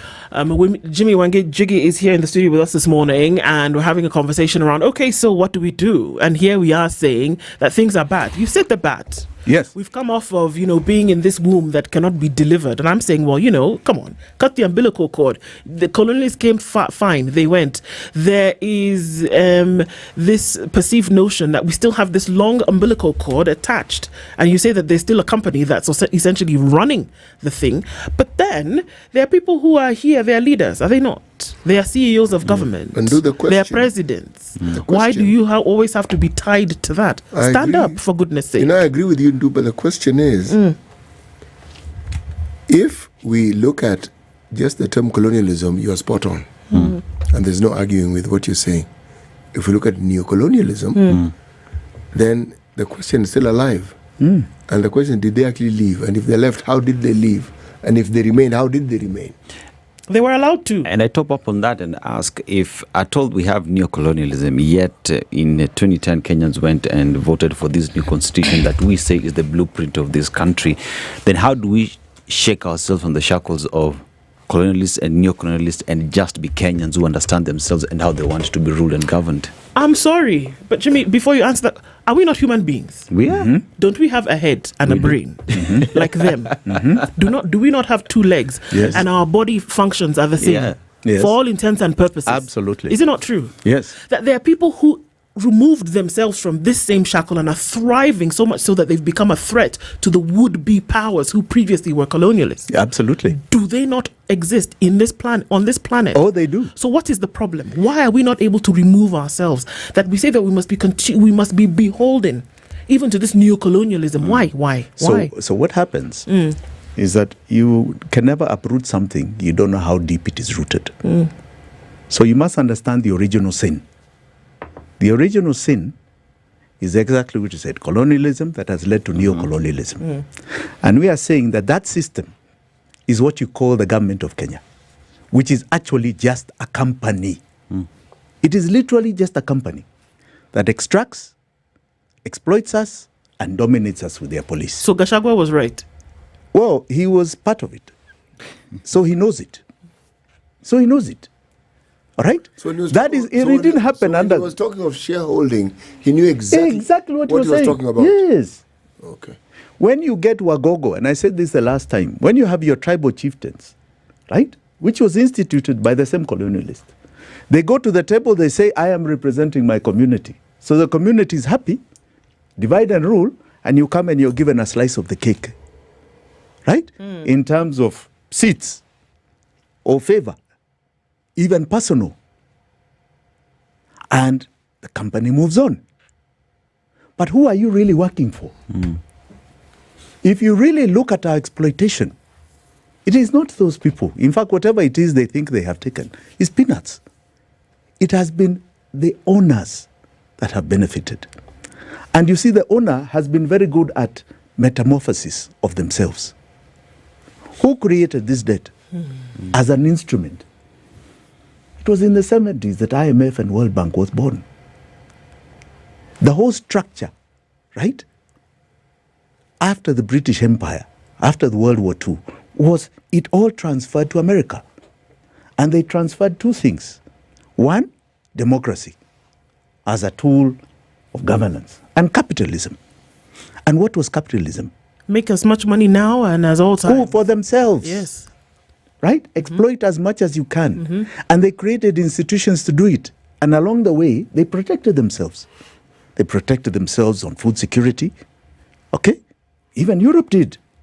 Because they couldn't believe they were coming to get food from Africans. Right? They were importing from us. They created structures and policies that cushioned them with subsidies for their own local farming and storage.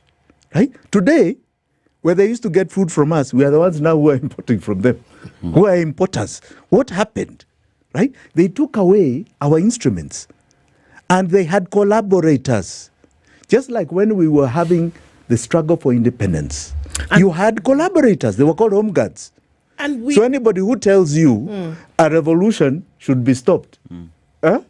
I can hear some people come to this show and they tell you, oh, Gen Z, they were doing a revolution. We don't know what would have come out. Maybe the military would have come. Oh, it's unconstitutional. Some things you do. No. It's not different to how the home guards used to talk. So we proliferate that in the 50s. We proliferate that whereby they used to get food from here. We started getting food from there. Yes. So much so now that we actually now even start to borrow money. We never used to have debt. We borrow the money that they were able to make from the proceeds of the things that they got from here in the first place. And for some reason, we can't see that. So now we're in debt. If we look at, and it's not just Kenya, by the way. Yes. If we look across the African continent, so Kenya is $84 billion in debt. $84 billion in debt. We have no debt in this country. Nigeria is $184 billion in debt. Yes. I think the entire French Francophone part, if you look at it, their debt combined is about $300 billion. Yes. If we look at the southern part of the country and we combine the southern African states together, we're looking at about $1 trillion. I mean, for goodness sake. Yes. The entire African continent, if you want to look at it, is in debt to the folks who used to come here and take the resources and went and enrich themselves, and then they make profit from it, and then they... Imperial British East Africa Company, which became the Kenya government, was also in debt. They built the railway it was money to extract and exploit, and they were in debt. It was money which was borrowed. It was money that was borrowed, and they couldn't pay it back. Yeah. Right? So where did we learn this? Here we are again, we build another railway that has got no benefit to us. In fact, it takes about 60 billion in operations every year. Why? 60 billion, it's uneconomical. 60 billion shillings is used for maintenance and running costs between Mombasa and... Yes. Running costs. Wait. You know, you literally... Yes. This is documented that the Kenya government is spending 60 billion shillings every year. It is uneconomical. It is not a viable project. I actually don't understand this. Roads are repaired. Yes. Okay? People run on it, you see potholes. Railway lines don't have potholes. No, I'm being simplistic deliberately. I get it. Because but you have a locomotive that's moving. I that needs understand. pads. Yes, even that I understand. At 60 billion. Yes. Let me go to the beginning. Were these locomotives new? And who is running it? No. Were they new? That's a good question. I think you better ask the purchaser. Because when it is new, there are certain guarantees You should that ask the come purchaser. with a new product. Yes. So you are maintenance free. They were new to us. And take note, in that you have a company that is running it. Yeah. That has now Yes. switched to Kenya Railways, so-called. Yes, I but understand all that that. cost is still there. You see, why I'm being simplistic about this is for a very simple reason. What the railway was supposed to do, it was supposed to not just make transportation easier, it was part of a logistics solution to ensuring that goods are moved in an economical way, in an expeditious way, and was supposed to reach Uganda. And actually it did. If you were to go by the old map of East Africa, Uganda reached around Naivasha. So you could say it reached Uganda. Okay? Yes, it is. Yes. Yes. There is such a map. Yes, Idi Amin even made that claim at some point. Okay. Yeah. But now we are referring to the current map. Yeah. Uganda is not in Naivasha. Yeah. Yes. Uganda is a little further down. Are we saying that the example that is being given of the railway is an example you can even extend to the Kenya Airways, where you have a product that you are told is supposed to provide a service and a benefit, and then it falls short? Let me tell you something, CT. The Mzungu who built the original railway was even smarter. Yes. Because a railway is only viable, you see, in most countries, when it is extracting a product from the interior, Yes. taking out. Yes. From the hinterland to where it can... To the port. To the Yes, port. or To the port. Or to a When you start factory, saying- if such a Yes. factory exists for value add. Correct. Yes. Correct. Yes. Now, almost 80% of the traffic of Kenya Railways is from Mombasa to Nairobi. Very little. In fact, 70%. 30% goes to Western Kenya and Uganda. So you can't even say it was for the exports of Uganda. It's peanuts. All right? This thing was not viable from the get-go. It was not. The Mzungu one was clear. We're coming to extract all the way from Uganda, so we can get so we can get this product to England. So they were All right? clear. They were clear.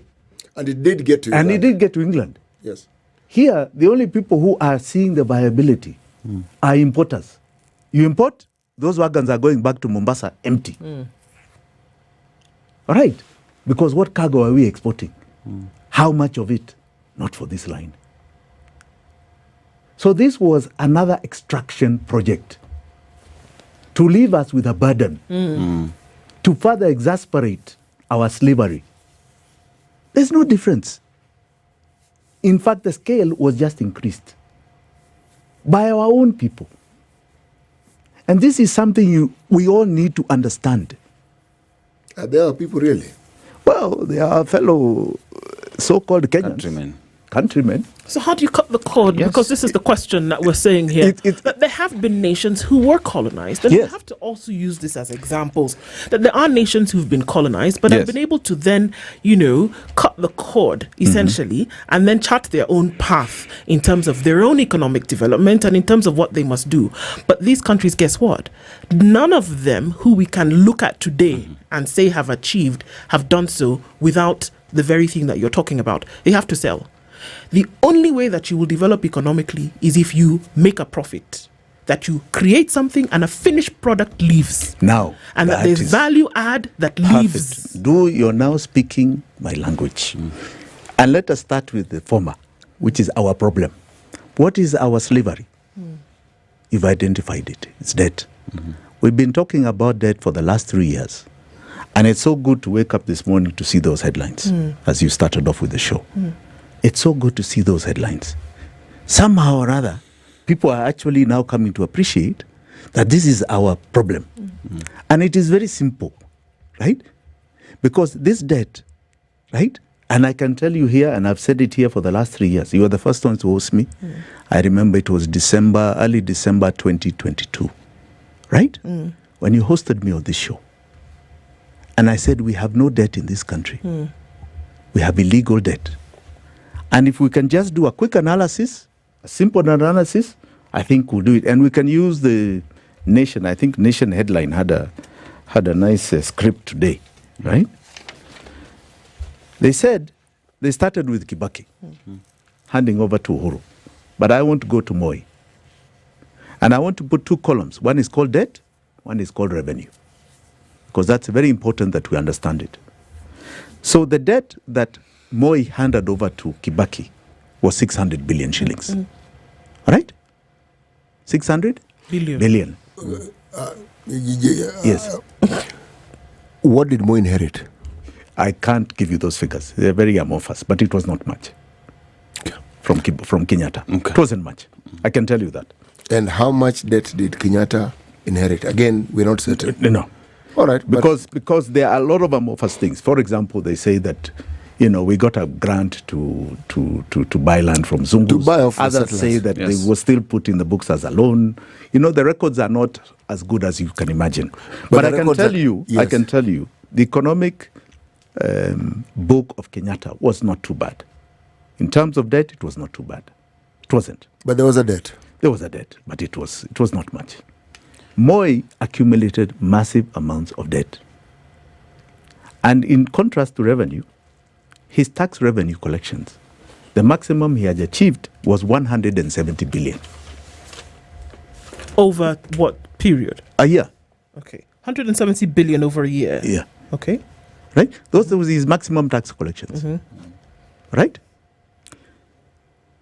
Kibaki, right, inherited that 600 billion. He handed over to Uhuru. I saw the Nation saying 1.9. I have a different figure, but let's just take their 1.9. Right? But Kibaki's revenue, when he was exiting, was 1 trillion shillings. So 1.9 trillion in debt and 1 trillion. Wait, Kibaki, okay. Kibaki inherited 600 billion debt. Yes. Pushed it to 1. And a revenue of 170 billion. Yes. Maximum. Yes. Right? Okay, then he handed over to Uhuru yes. a debt of 1.9 trillion. With a revenue of 1 trillion. Debt and then, okay. Right. Okay.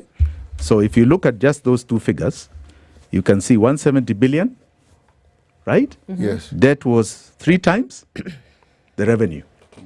Okay? With Kibaki, he reduced it, was just double. Yes. Okay? We are on the same page? Yes. CT, are we together? And increase the revenue. Yes, it was revenue to debt. Yeah. It was just, debt was just double revenue. But revenue was 3 times. With Moi, it was 3 times. Yeah. All right. Then Uhuru hands over to Ruto, right? He hands over a debt of 8.7 trillion. No, just go back a little bit. Tell us what Kibaki gave to Uhuru. 1.9. And then 1 and trillion. he had revenue of 1 trillion. Okay, super. Go on. So look, from 170 billion to take it to 1 trillion in 10 years. Phenomenal. Yep. So Uhuru hands over a debt of 8.7 trillion to Ruto. Yes. Okay. Why are you laughing? Because it's doing a dizzy on me. So he takes it from 1.9 to 8.7. Right. Yes. Okay. And he hands over a revenue of 2 trillion. Okay. Now, if you do the same ratios we are talking, this is now more than 3 times. The debt is more than 3 times the revenue. Okay? So even he exceeds Moi's record. Yes. Okay. All right? Are we on the same page? We are. Now, from 8.7, it has now gotten to 11. 11 trillion debt. Right? In 2 years. Yes. In 2 years. Okay. Not 10. No, 2. Yeah. And the revenue has just gone to 2.4 trillion. And these are numbers that are in the public arena, they're Yes. not hidden. It's No. It's The not Jimmy public arena. It's not Jimmy No, I'm not it's not cooking. Jimmy cooking something in his basement. I don't need to cook these. These are public. You can double check them. Okay. So a question that would be attached to that, Jimmy, is that the assumption or the law states that you borrow for development. You don't borrow for, we got to take a trip to whatever. You borrow for development. Can we see the corresponding development projects to this money over the years from 600 billion? Because even in the times of the late retired Moy, the law was still that you borrow for development. Okay, I fully agree with you. I think we've been through the law on that. Yes, we have. But I'd like to approach it just a bit different, Okay. if you don't mind. Yeah. I'd like to just go to a column called payment of debt. Payment of debt. Okay. All right. So that column, up until between 2013 and 2022, we paid 5.6 trillion towards the payment of debt. In 9 years, you paid 5.6 trillion to the payment of debt. Okay. So the year 2022 to 2023, we paid another 1.4. 1.4 we paid trillion. 2023, 2024. 2024, 2023, 2024. 2022, what did I tell you earlier? You said 2022 to 2023, we paid 1.4. Yes. 2023 to 2024, we paid 1.6. And this current financial year, 2024, 2025, we are paying 1.9 trillion. So why can't we see the number reducing? Yeah. No, just do. I think you're good at math, CT. I'm terrible at math.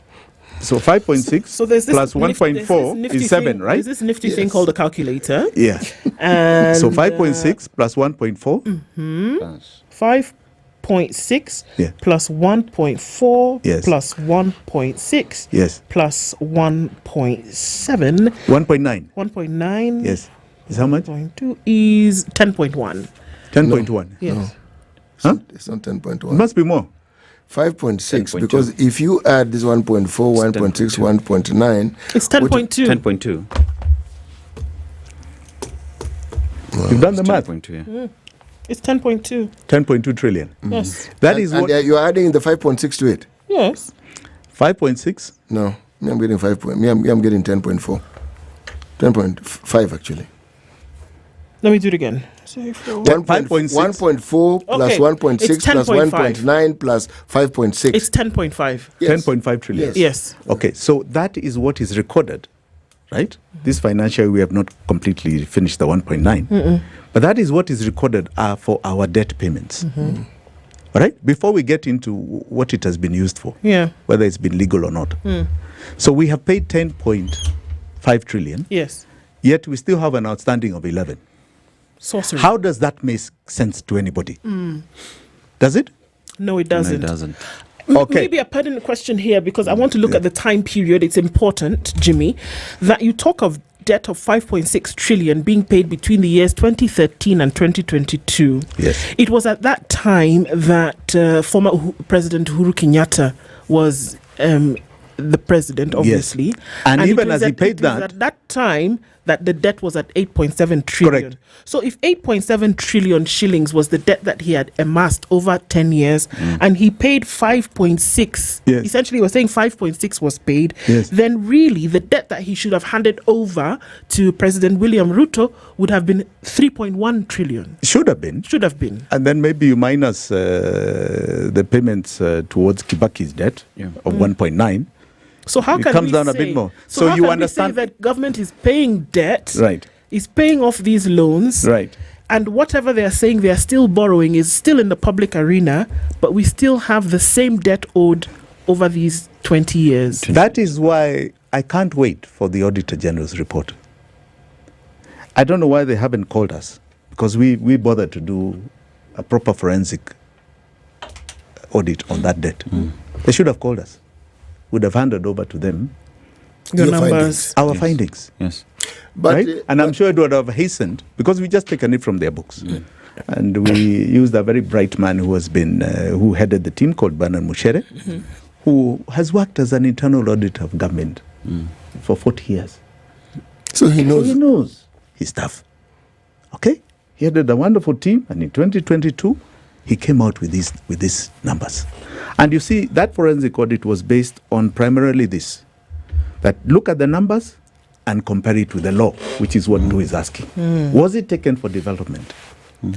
And the numbers are in government books, yes, and these are in the public domain. In public domain. Yes. So there was this magic that the interest rate did on the Kenya shilling. Really? So, I mean, we can't understand it. Go with the girl now. Here.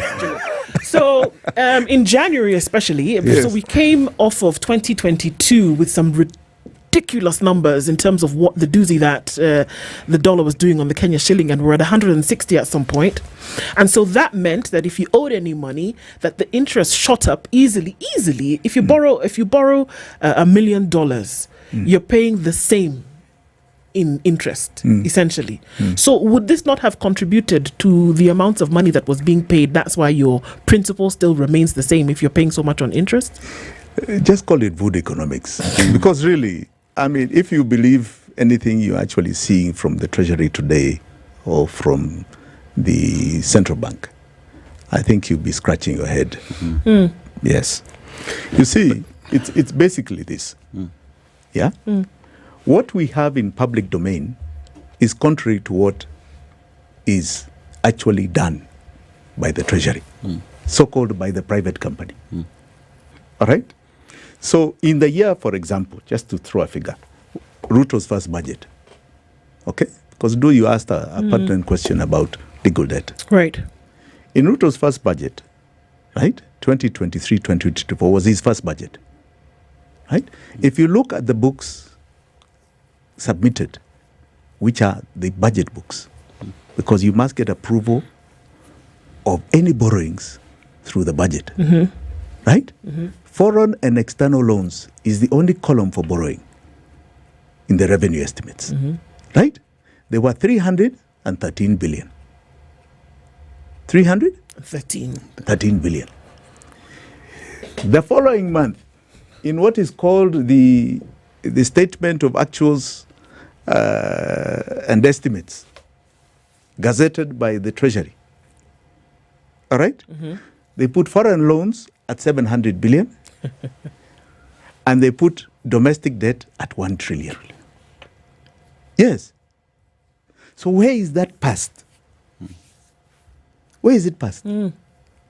So this is in plain sight. You all see it every month. Why don't you question it? If you look at last month's figures, you'll ask the same questions. Where are these budget figures? Are we even operating a budget? What they passed was a supplementary budget. It's not a budget. Remember when the finance bill got thrown out? Yes. Yeah. They literally cancelled the budget and they passed a supplementary budget. The supplementary budget is not a budget of Kenya. It isn't. It isn't. We're going to the top of the hour. Jimmy stays on. We're going to continue having this conversation because then the question is, so then we're dealing with all these crazy numbers and then what's next? Because we need to connect it to then the kind of governance that you have. 2027 is knocking on the door already. Yes. And questions are being asked. We'll continue with this conversation moving forward. Good morning. It's 9 a.m.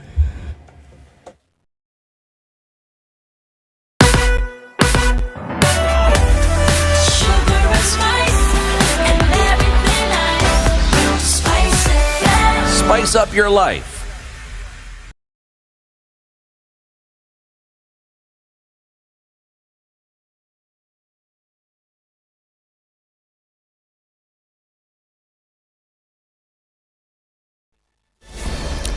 Good morning. This is the Newswire. I'm Edwin Lisamira.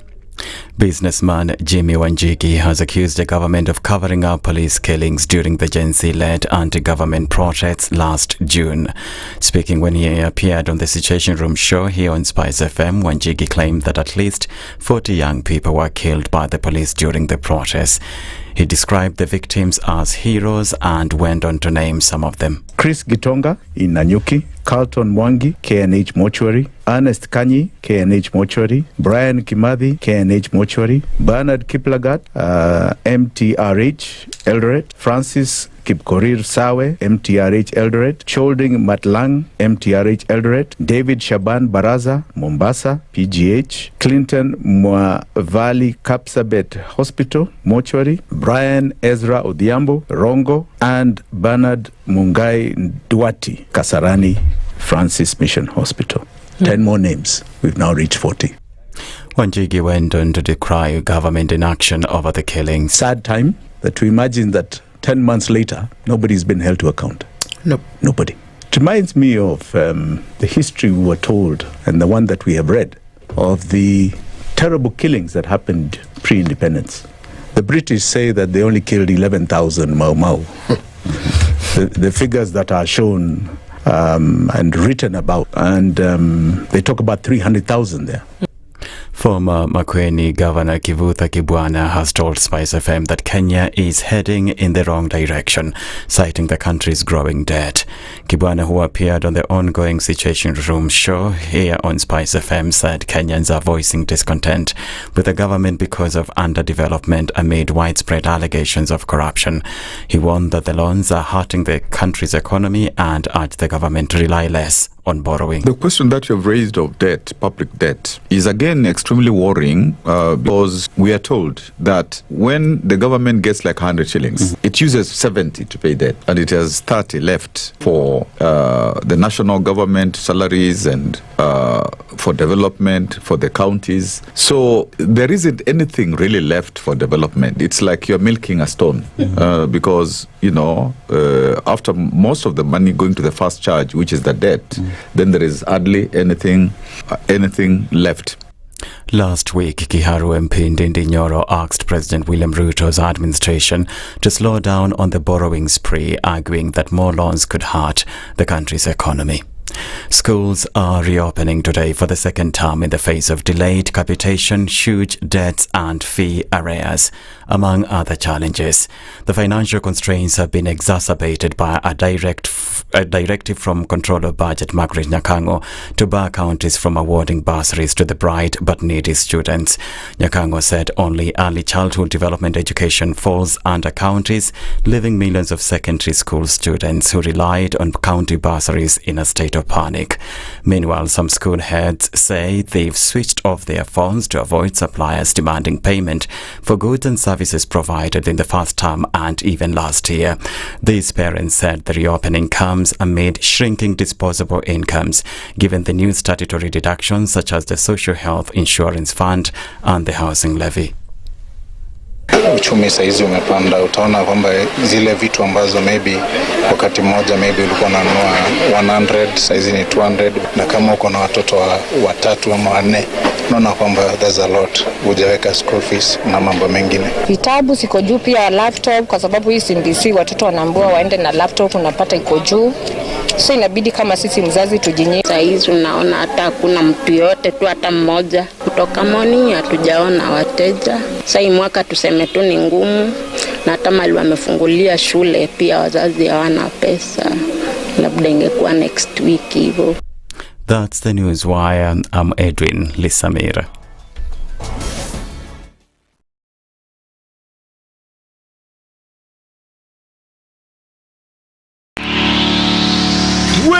Have you heard about moringaschool.com? Moringaschool.com? Hapo ndio future tech iko boss. Kenya's top software engineers, data analysts, cybersecurity pros and UI UX design ninjas wanatoka Moringa. Hey, na unasema hauna degree? No stress. Whether you are looking to upskill, stuck in a boring job, ama you are starting from zero, Moringa's got your back, man. Visit moringaschool.com, where anyone can create their future. Traffic. All right, a quick look at what traffic looks like now at a few minutes after 9 o'clock. Still very busy into the city this morning, and we're looking at some of that still coming off the Thika Superhighway. It's also busy as you come through Lower Kabete out towards Spring Valley, but manageable for now. Also on Kiambu Road, if you're just going to go back, there is some traffic there.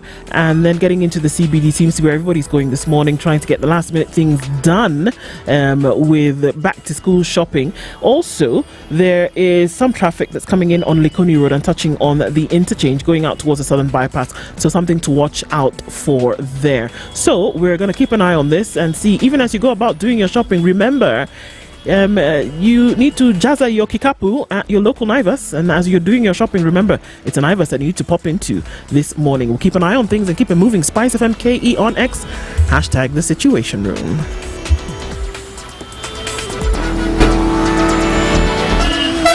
Mature, intelligent talk every morning. Spice up yourself.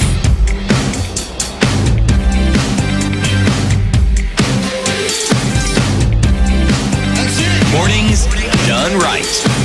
94.4 Spice FM, Nairobi. At 7 minutes after 9 o'clock, we're having a conversation this morning. We're talking about, public debt. We're looking at the implications of previous actions and what it would mean going forward.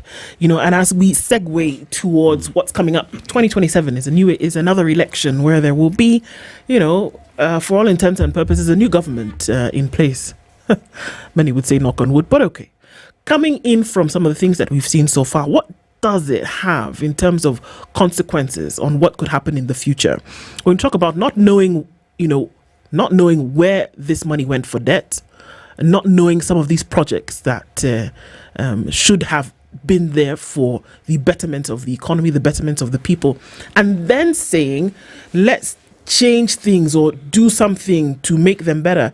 But essentially, we're saying that the same people have been in these positions all this time. Can you have a turnaround with the same people who are stirring the pot? Can't. Can't? No, that one, no. If you oversee the collapse of an institution, you cannot be the one who's going to oversee its resurrection. Correct. Out of we just say, go have a meeting with yourself. You will not have the skills because if you did, you would have ensured that the collapse didn't take place in the first place. Yes. So what's the silver lining then for Kenya when it comes to us handling our debt? Because then again, we can't just be hopeless. Let me answer it by asking Jimmy a question. Yes. Okay? Practical question. Jimmy, the SGR, from what you told us yourself here, you knew about it because you were among the people who conceptualized it. Yes. The World Bank opposed it. Yes. Why was it opposed? What had you budgeted for it? And what were we later to hear when Uhuru and Ruto came into power was the budget of what was spent on the SGR? I'm going to answer that question with the answer Jimmy will give you. Yes. It was very simply this. We conceptualized it as a private project, as a PPP. In other words, no taxpayers' money. All we were doing was extending what was called the meter gauge to standard gauge, keeping it on the ground from Mombasa all the way to Malaba as a private entity. Kenya Railways, same railway. Same railway. Yes. Kenya Railways were going to be shareholders because they owned the land. All right? But we were going to build the rail, right? Yes. And we were going to buy wagons. Okay? In partnership with people in the private sector that wanted to run the rolling stock. That project was only 55 billion shillings from Mombasa to Malaba. 55 billion. From Mombasa to Malaba. Not Malaba, Naivasha, Malaba. The border of Uganda, the proper Uganda today as we talk about. Yeah. Okay? All right? So it was not fancy. It was not going up in the air, all these civil works. I don't know what to do. Apana. Okay? The old railway line. Old railway line. Just extending it like this. And no taxpayers' money, no debt. No debt. We were taking over what was a failed concession to RVR. Right? Revamping the line and running it. That's it. Now, what happened is that became a project between Mombasa and Naivasha in 2 contracts, a total of 500 billion shillings. All right? From 55 to 500 billion to Naivasha. All right? And the Chinese said they were going to give us a loan of 90%, which was 450 billion shillings.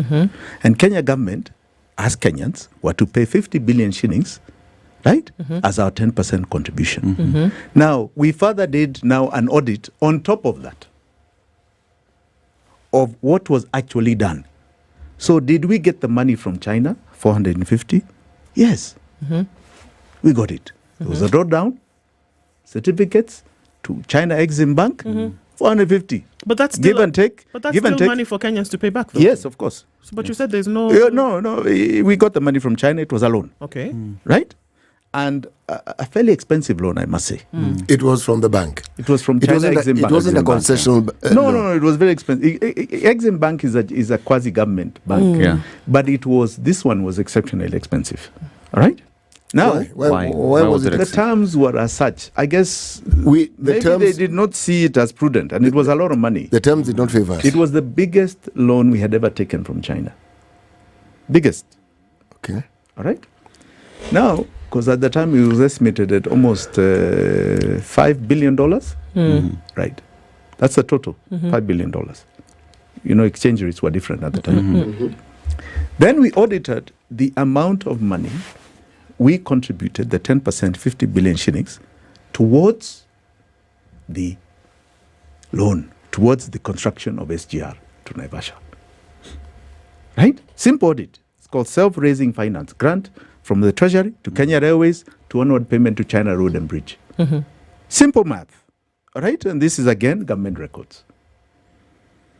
It wasn't 50 billion. We paid a total from the Treasury of 644 billion. Back to the bank? No. Treasury was supposed to pay 50 billion to Kenya Railways. Yes. As a grant for onward transmission to China Road and Bridge. Okay. Directly. Yes. As our 10% contribution towards the project. The project. Okay. And it was done every drawdown. Every time they bring a certificate, we pay 10%, China Exim Bank pays 90%. All right? Every time they bring a certificate. So we just measured what did Treasury give Kenya Railways as the 10% contribution for that construction. It wasn't 50 billion. It was 644 billion. Over time, or is just in over time? Over time, yes. Over the time of the construction. All the time of the drawdown of any of the construction. So it's over time. So we paid for what was originally 55 billion as a private project. On contract is 500. In reality, we paid 1.1 trillion for the same project. 1.1 trillion. Did that money? All right. So you are saying, yes, it went. Okay. Okay. And we are paying back a loan of 450 billion. All right. We contributed more towards the project than the construction of that project. Meaning we did not need to have borrowed in the first place. No. Because if that's what we paid, we could actually have built that railway on our own. Yes. Twice. We'd have gone up to even maybe further than Naivasha. And now, yes, when we say railway, this cost included the locomotives. Yes. Okay. Yes, the rolling stock. Oh, that's what it's called. Huh? Yes, it's called rolling stock. Okay. Now, when you look at it that way, right? When you look at it that way, you ask yourself, who in their right mind is going to borrow more money from China to extend this railway? Okay? Right now, it's not viable. We are paying from our pockets to sustain it. It's economically unviable. Where are you extending it to? Don't we have other priorities? People here are looking for food. Don't we have other priorities? How many people use that railway? Will ever use it? What goods are there? That's why you have a man who was this man who came from Vietnam the other day. Oh, yeah. Right? Who tells us, you build this expensive railway to take which goods? Where? Yeah. What goods is this you have? You don't even have the power for those goods to manufacture those goods. Okay. And I mean, these are stark realities. Right? What foolishness is this? What drives us to do that? It's the mentality of extraction, exploitation. Right? And here we are, believing we are big people. I mean, I saw Ruto say the most ridiculous thing in China. The most ridiculous. He stands up in front of a delegation of Chinese businessmen and women, and he says, China and Kenya are pivotal pillars in the new architecture of the world, of the financial world that is now coming under what is called the fifth order. Well, China and Kenya. You know, I mean, I've never, I don't know, maybe in his mind, he's a big man. Okay? No, he thinks he's a big man. So you didn't understand. Mm. You didn't understand. What is it I didn't understand? I also don't understand. Two of you don't understand. Because city.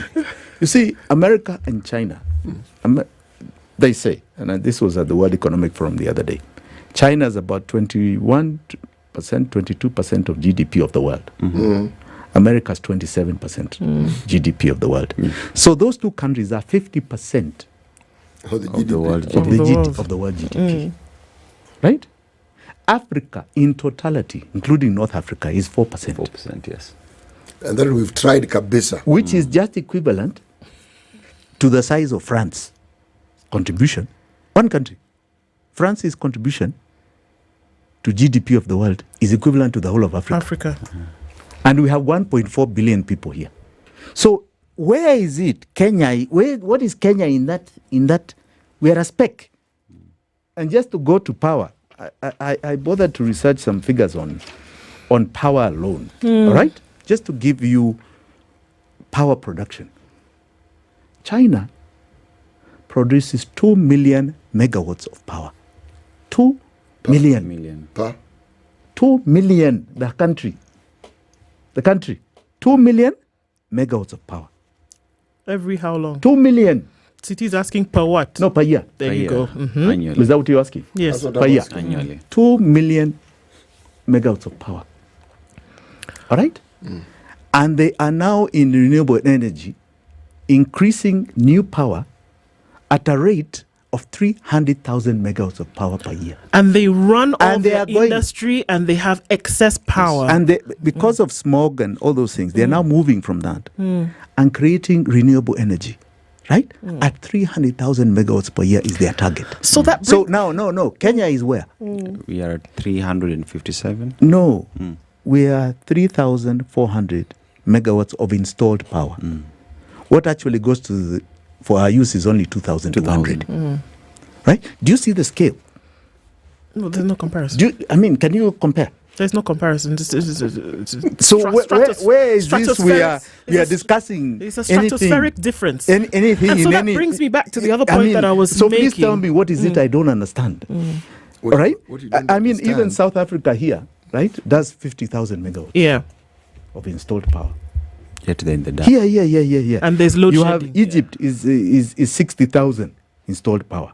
Nigeria is the one who has 30 installed power, but you have... Please, let's not play a beg. Something like 50 in gensets. Okay? Yeah, just please, let's focus, okay? Jimmy.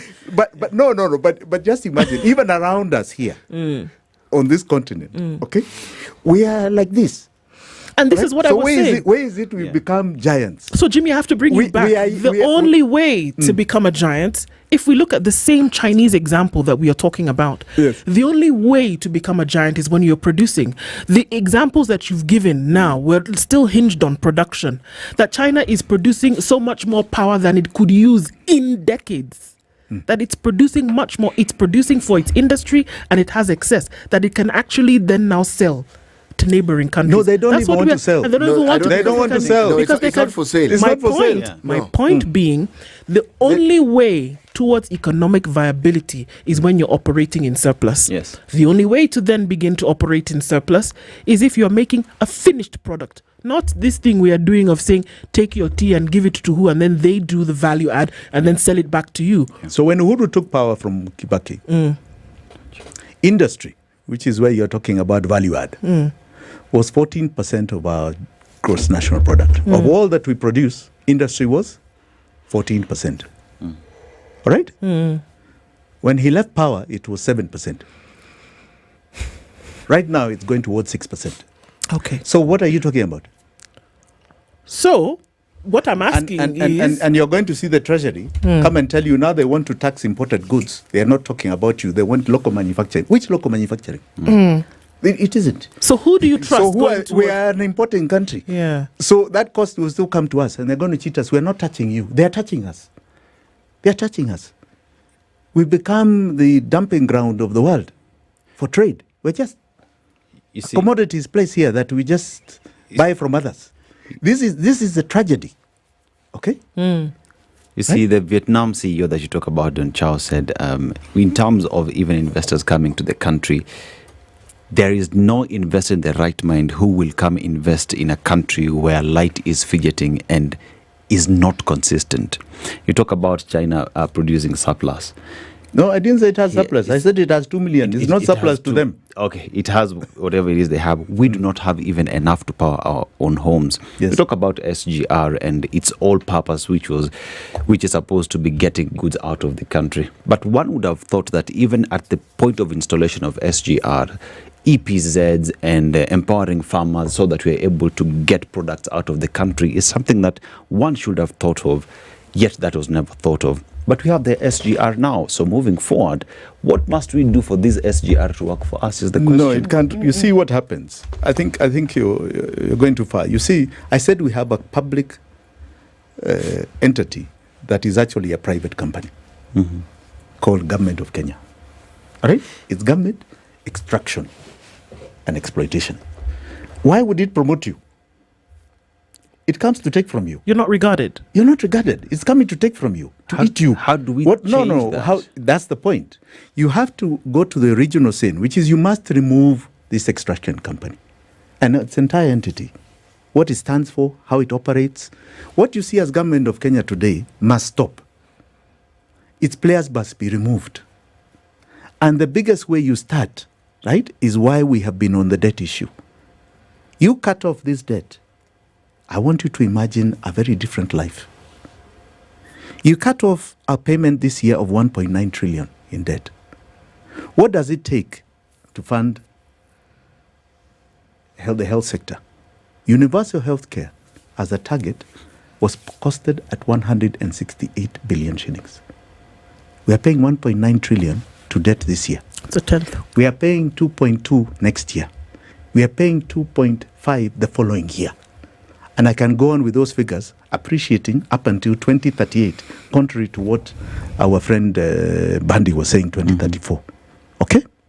Now, we have a situation here where if you remove that debt, can we afford universal health care for everybody? 10 times over. Right. To fund pre-primary education. Right? CT, you're good at math. You know, you keep insisting. No, even you are correcting, do you? Please go on. Right? Yes. You have 10 million kids, right, in primary school. They currently get 1,400, but even give them 4,000 shillings, right, per kid. That is how many billion? How many? 10 million times 4,000. I think that's 40 billion? 40 yes, billion. 40 billion. Yes. Then you have 4 million that go to high school. They say they should get at least 22,000. It should be 22,000 in the books. They get 17. They get 17, right now. Yes. But 22 times is what? 80 something? 88. 80? 88. Yes. 88. Now you have 275, let's say 300,000 in university. You see how people are cut off. It's tragic. It's terrible. Yes. You have 300,000 in university. They normally say that if you look at the average programs, they cost 300,000 shillings per year. So just take that a government's contribution can only be a maximum of a third. That's the place now a parent would contribute maybe 100,000 a year, and you could get a loan for 100,000. All right? So 100,000 times 300,000 is how much? 30 billion. 3 billion. No. 100,000 times? 300,000. 300 billion. 300 billion. No, it must be more than that. No. Must be. Are you doing your calculation? Yes, I'm just asking. You're just guessing. No, 300,000 yes. times 100,000. That's 3 trillion. No. 30 billion, I think. 30 billion. Do the math. It's 30 billion. 30 billion. Yes, it is. I thought you were better at math. A billion is 9 zeros. Yes, so now add 1 0 and then it comes 30 billion. It's 30 billion. It's 30 billion. 3 trillion sounds better. You like 3 trillion? Okay, it's 30 billion. Yes, it is. Are you paying for SGR? Just hold on. You're saying 300,000 times 100,000. Yeah, 30 billion. 30 yes, billion. It is 30 so 30 billion plus what is it in high school? 88. And what is it in primary? 40. 40. How much is that? 70 plus 88 is 158 billion. So 158 billion is all you need for no kid to pay any school fees until university. Right? You can probably even build schools and absorb. For those that are in school currently. Those are in school currently. Yes. You can probably build schools so that you don't have 6 million that go out. Or build vocation schools, because we need a lot of vocational training here. All right? Now, you are paying 1.9 trillion. So you can, this year, so with 400 billion roughly, 300 billion, 400 billion, you can easily take care of free primary, free high school, and a contribution in university. You can take care of universal healthcare in totality. Nobody would have to contribute a cent to shine shift. All right? And you still have change left. So where is your emancipation? So essentially, if you're asking the question and we're answering, what else do you need to know? Your emancipation is then being freed from the shackles of debt. Correct. Now, in order for that to happen, Jimmy, that there is a role that government plays, and this is the role that it plays, whether they are the agents of economic development, agents of infrastructure development, agents, etc., etc. And if we say then that they're the vanguards of debt and its payment, that there are certain people who are very aware of what is happening. So do I hear you to be saying that in order to be free of these shackles, and then we start now that money starting to work for Kenyans, that nobody who is involved in the current system should have any business being in the system if you want to be free? Absolutely. If we have not understood this subject, then all we are doing is perpetuating our own economic demise, our own economic injustice. And if you look at those who have, you're the ones who should tell me what they represent. I don't know who are the candidates. Maybe you should tell me what they represent. To start off with, the education budget per year is around 600 billion, yes. Why is it 600? Well, I'm answering the question that was asked earlier on with the 158 and what it can do. So if 158 can do what it said, this is billion Kenyan shillings. Yes. And you have 600 billion every year. Yes. Even if you take in the payment for teachers, for lecturers, for whom? No, that is inclusive. That's what we were saying. I'm being generous. Yes. Even if you threw that on top of the 158 billion, you still don't get to 600 billion. Yes. Which means, as currently stated, that budget that we have ought to be able to provide the education that we keep talking about. And we ask, why is education in the ministry? It's a devolved function. Why is it in the ministry? As opposed to in the counties? Yes. Well, why do they have such a huge budget? What nonsense is this? It's because it's a company. It doesn't want to let go. You would assume that over time, when you start off with, you have a high budget because there are things you need to do, isn't it? But over the years, you should have done them, so certain costs should be eliminated. Are you seeing a lot of capital expenditure with schools? No. Then, if what that is was it doing? If that was the case, then we wouldn't have all this proliferation, first of all, of private schools. Yes. And the 6 million that are cut off after primary. No, we would not see it. You'd not see it. It will be absorbed.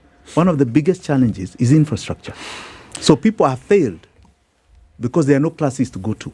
So what you're saying, Jimmy, is so that this is education. Remember, for us to be great, we need to sort out education. Yes. I've not even come to curriculum. I want us to take a break, and then we're going to look into then how do you bring in new governments, and we're talking about the road to 2027. How do you bring in new people? Oh, just by the way, just in case you thought you were out of the water, the president has just come back from, or maybe he's on his way back from China, where more development loans have been agreed upon. Yes, come back with the kitty. And I don't think the Chinese are saying, well, Happy New Year, Kenya, here's some money, you don't have to pay it back. I don't think that's the case. More money coming in to the tune of more hundreds of billions. Have the Chinese issued a statement that they're giving us loans? Well, the basket of goodies that the president said certain development agencies said they were bringing money in. He said the same thing the last time he was in China. I'm very excited. I'm very excited. There's a poultry project that's going to come up in Kajiado to the tune of 3.6 billion shillings. One development partner has said that they'll give that money. I hope President goes to bring us 3.6 billion from another country. For chicken. Hoorah for chickens. Let's take a break. It's 29 minutes to 10. Jimmy Wanjik is here. We're coming back after the break and we're going to say, okay, you know what then? What happens going towards 2027? What do you need to do? Who's going to do it? We'll be back after this.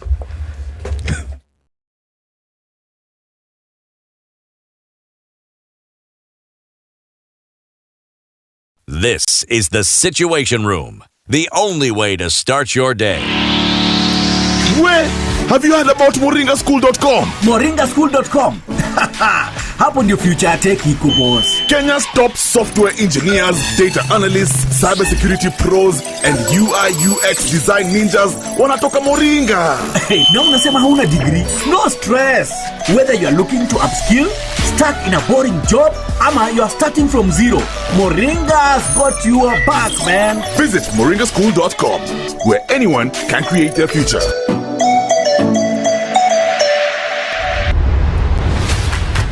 This back to school season, Naivas is your home of deals. Na tunarudi term 2 in style bila kufinya shopping list kwa sababu Naivas Kiloko imesort uniforms, lunchbox goodies, stationery na school bags. Kila kitu ya back to school iko under one roof. Furahia crazy discount na unbeatable daily prizes kufanya back to school iwe shwari.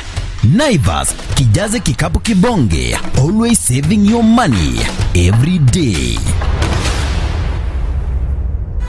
The fun never stops on Star Times. This Easter and April school holidays. Get ready for non-stop adventure, laughter, and learning for big and little kids. Renew your subscription for 2 months and get a free upgrade to the next higher bouquet for 2 months. Dive into the best kids entertainment with Boing, Jim Jam, CBeebies, Toonami, Da Vinci, ST Tunes, and Cartoon. There's something for every little explorer. Buy a Star Times decoder at any of our business halls or dealers nationwide for endless fun, action, and discovery all holiday long. On the move? No problem. Download StarTimes on app and enjoy your favorite shows anytime, anywhere. Dial star 858# for self-service. StarTimes. Enjoy digital life.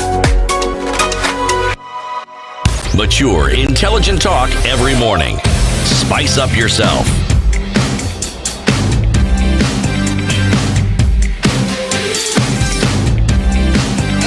Mornings done right.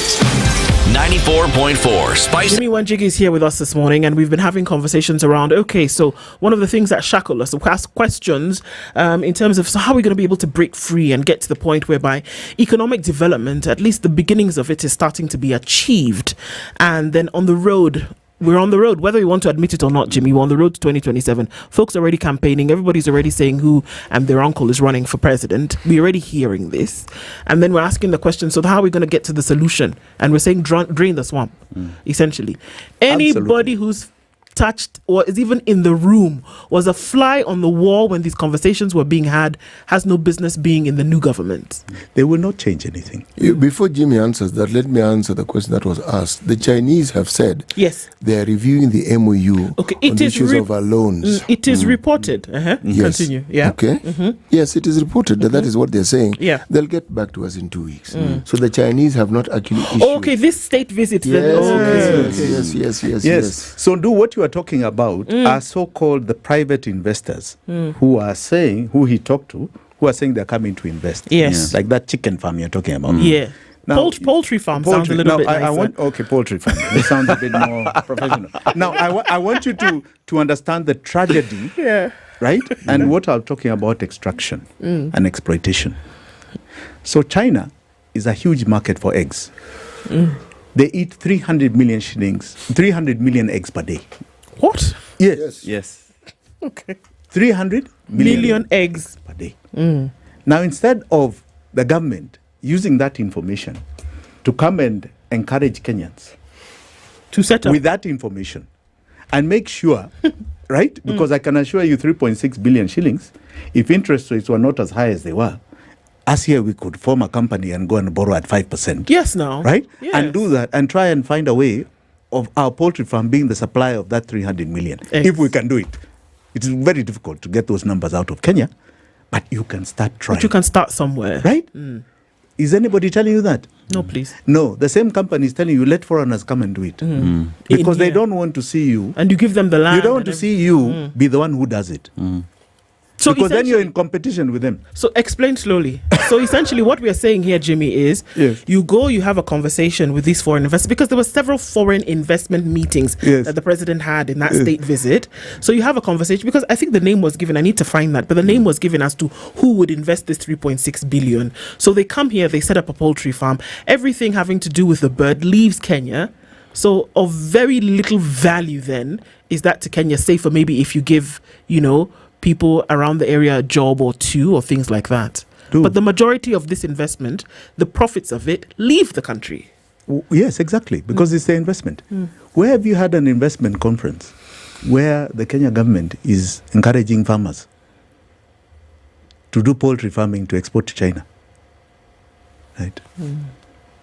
Because empowering you means that you become the competition to this private company called Government of Kenya Extraction Company. That's the way you need to understand it. That conversation, Jimmy, started and ended with the business parks that were talked about. Correct. Pipes. Correct. Yes. It started there and it's ended there because the theory was the very thing we're saying would have been done within the environment of those business entities. Yes. But do they even exist? No.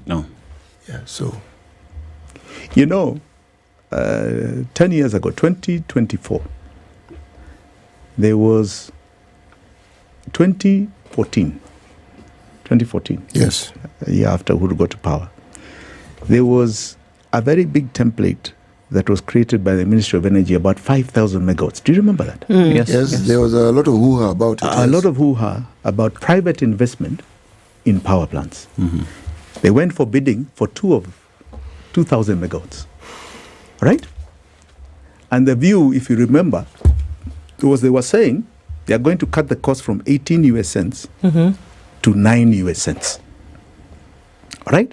Per kilowatt hour. Right? So 2,000 megawatts were going to be added to the grid. As an initial start, they were going to start with fossil fuels, coal and LNG, right? And build up to 5,000 so that we have what you call some stability, right? And as we push the renewable energy. Okay? Those projects never took off. They were actually cancelled. And I want you to understand the principle of it. The government of Kenya was not giving a guarantee. I know this intimately. All they were doing was giving a power purchase agreement. All right? Full stop. And they were giving land in Dongo Kundu and Lamu for the construction. People were bringing in private money. All right? Today, I've done the numbers in terms of what was estimated. Today, you'd be charging electricity at 4 US cents. People would not even care about their electricity bill. It would be like maybe the water bill, even less. Okay? We are now being charged 36 US cents from the 18. So why didn't they take off? Why were they cancelled? And they had bids. Why? Because then you're in competition with this private company. That's the thing you need to understand. Right? That's the thing you need to understand. So the private company needs to go. It needs to go. And when we are talking get out about of the way, right? So that it's the same one that today has gobbled up 6 trillion in domestic debt. 6 trillion of the 11 is domestic debt. 6 trillion owed to Kenyans. Yes. To Kenyan institutions. Yes. And Kenyans. Yes. In other words. Because if it's a bank, it's the banks, money, it's the bank. It's the banks, insurance companies, pension funds. Or our if you money. Gave your money towards T-bills, for example. Essentially what we are talking about is if you give your money towards T-bills, and if we hear from the CS, essentially, that we're in a little bit of trouble when it comes to domestic debt. Correct. That means that your investment on your T-bill for the period will not come. Correct. It's sunk. What did they do with it? They didn't build a bridge. It's not in our laws that they are taking it for any development. It's not even in our laws that they're taking it to pay any salary. It's not in the budget as an expenditure item. It's not there as an expenditure item. So they've taken 6 trillion from us. If that was with us, you would all have your own media. You'd all be media moguls on your own because you'd be borrowing at 2%. So here's the company that took all our money to itself, away from us. And it started in 2013, 2014. Before that, domestic debt was peanuts. Oh, guy. So, sorry, Jimmy. So you need to understand, this company is just taking from us. And now when it can't pay its bills, it's coming and taking taxes. Yeah, extracting, and giving us nothing in return. Does this and I want you to understand something very basic, and this is where you must start asking questions, even UCT. Today, we have calculated that if you're earning a salary, all right, like you are paying indirect taxes of about 40%, and indirect of another 18%. So 68% of your income is going towards taxation. What are you getting back for it? If you don't start asking yourself that question, right, then you are not solving any problem for yourself. So you are asking emancipation. Why are we stupid? Why don't we do things? Yes, here you are. You are. You are paying 68% to government. That is 70%. Please break down that 68% again. I need to understand. So, depending on your basic income bracket, yes, you're operating direct taxes of between 35 to 40%. 40. All right? That comes pay as you earn, NSSF, everything. Shift, blah, blah, blah. Yes. And we'll call those taxation because at the end of the day, that's what they're becoming. Yes. All right? Then you have another 18% of indirect taxes. Every time you pay a power bill, you're paying VAT, you're paying various charges. Anytime you pay for fuel for a car or matatu or whatever, you're still paying all those charges. You must remember that about 53% of the pump price is taxation. All right? So you go on, you buy goods, you do this. It's roughly about 18%. Right? So that is 68%. Okay? Of your money going to government in taxation. Now, what do they give you in return? The same France, which you are saying has the GDP of Africa, right, is known as one of the highest taxed countries in Europe. Yeah. 60% is the average taxation, both direct and indirect. Right? But what do you get in return? You get infrastructure. You get security. You get free medical care, free education. Low cost of living. Low cost. Well, they don't relative. think so. Well, they don't think relative. So, yeah. But it's relative. You get unemployment insurance. If you don't have a job, somebody's paying you. Somebody's paying you, and you get an amazing pension. So the fight in France is early retirement because you want that pension so you can go and live in the beach. Yeah. Okay, it's that good, right? Get away from their winter. Okay, 60%. So here, what do you get? Do you get free healthcare? No. Do you get free education? Healthcare doesn't exist. No, okay, it doesn't exist. We get capitation not paid on time. Not paid on time. Higher. No, but it's not free. No, it's not free. Everyone will still tell you there's still other charges. Yeah. Higher. Do you get good security? Where? Do you get infrastructure? Right. Do you get unemployment insurance? Right. Even pensions, which are a fast charge, are now being defaulted. So then we can talk about these things, Jimmy, and we got to connect it to the road that we are currently on, whereby there's so many things happening and folks are asking questions about the Constitution and the rule of law. There's an IEBC that's being put in place, hopefully that'll come into some kind of, commission at some point, and then we will have an election in 2027. But folks are putting themselves up and saying, allow me to lead. But from what we are saying, 75% of the people who are saying put me up for that position are the ones who are swimming in this swamp. Correct. I fully agree with you. Yeah. And in fact, what you should do is just ask, because I've been thinking aloud, and I'm not criticizing anybody, but we can point at what they say are the issues, right? So my friend Martha will say, for example, governance is the problem. My friend Kalonzo says corruption. Yes. My friend Regade, I think he talks about Mulima. I don't know how Mulima is the problem or is the problem. Then you have, who else? He said Ruto is the problem. No, Ruto says judge me in the elections by my results. So I think the judgment is already out. Regardless says Ruto is the problem. Yeah, fine. And Ruto says judge me. I think everybody says who is opposite Ruto is saying Ruto is a problem. Right. In terms of Ruto must go. But that's not the basic problem. It's just a symptom. Okay. Right? It's not the original sin, which is what we're now trying to articulate. What is the original sin? He's just but a symptom. And anybody else can feel that. So Ruto says, judge me by my results. I think the jury has already ruled on that. Okay. Okay? He has nothing to show anybody. So he's done. Okay? Ruto is done. So judge people by what they are saying. I am saying we have a moment in our history. And if there's anybody who has any doubt, it was brought out by Gen Z last year. They came out and they broke all the barriers. And they said, this thing is not working for us anymore. Taxation without return, economic justice must come one way or another. My friend Omtata talks about accountability. Right? I think Maraga talks about the rule of law. Rule of law, yes. Are those the issues? Kenyans will judge. Okay? I am clear. This is about economic justice. This is about our economic emancipation. Once and for all, something that has eluded us for the last 120 years. All right? This is the time we break the shackles of what is holding us. And the way we start is by doing two things. By draining the swamp, by removing this system that is a company.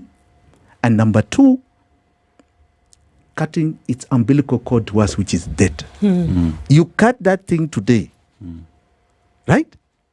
And you see a very different Kenya. A very positive Kenya. A country that is headed to greatness. Because that's really our capacity. And you unleash a potential nobody has ever seen from this sub-Saharan continent. An amazing potential of our human resource. And do we have the folks, do we have the people here to then be able to deliver that baby? Absolutely. Absolutely. We are here, even here, seated here. Yes. Do I hear you to be 3 of us here, 4 of us here. Don't we think that way? Yes. Me, not entirely. Let me ask, for clarity's sake, do I hear you to be saying that given what the company that you refer to has done, and given where Kenya is as of now, that Kenya is actually a rich country? Very. That despite the ravages, the exploitation, it is still standing. It tells you that it is resourceful, it is resourced, but all those resources, or the vast majority of it, is going into the hands of this particular company. Yes. Does this company recruit new members? Yes. That's what our electoral cycles do. Yes. It's a recruiting process. It's a recruiting process. For new members. For new board of directors. And what about the ones who are there before? Do they ever really go anywhere? No, they try and keep themselves there. And they keep surrogates. Just the way the owner was keeping them as surrogates. So it is the same model is what they use. Absolutely.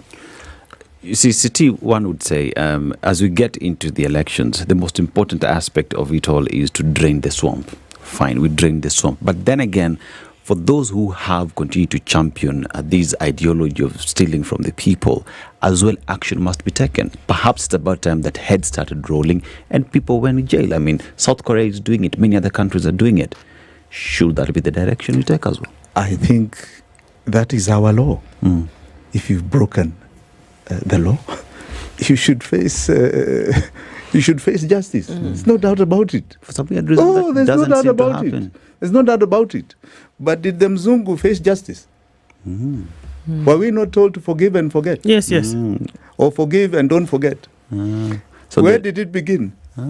Right. You know, the good thing about the colonialist is that he has given us an eternal excuse for literally everything. We're just carrying on the same template. And for some reason, despite evidence that we do have a complement of people who can likely take this country to the greatness it deserves, when we, the electorate now, come to vote, for some really odd reason, the people we always choose to elect are not necessarily the people who will do good by us. Start with our MCAs, go to our MPs, governors. Keep going up. Yes. Keep going up. Because the track record, which is perhaps manifested best with the current parliament, is that they will do anything and everything other than what is in the interest of those who elected them. Now, CT, I see why you're saying you're skeptical. I have a lot of hope. And it even came about in the last election. In the last election, you had two camps that formed themselves. Right? It's the first election I've seen people being like us being stopped since multipartyism. They actually went out to make sure there are two camps and they stopped literally everybody.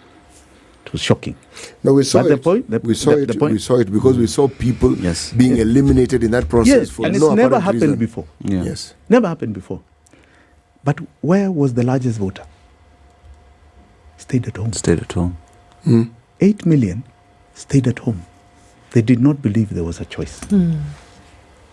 That 8 million, you've seen it transfer to what you saw last year with the Gen Z revolution. If you are to look at those two camps that got 7 million, where do you think a lot of that flock is right now? I don't believe they're with the same flock, with the same people.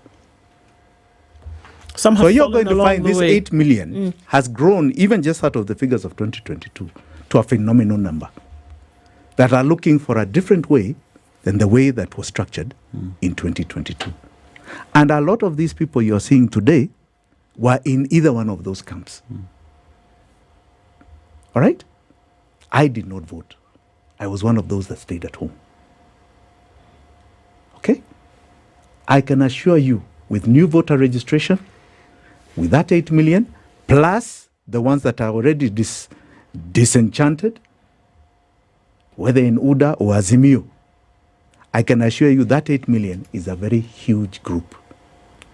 And that is where change comes.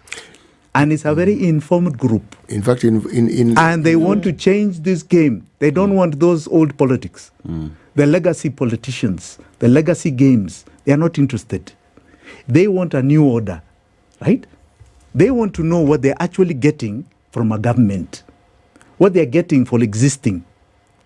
And I'll tell you, I've taken the time to try and understand some of these young kids, right?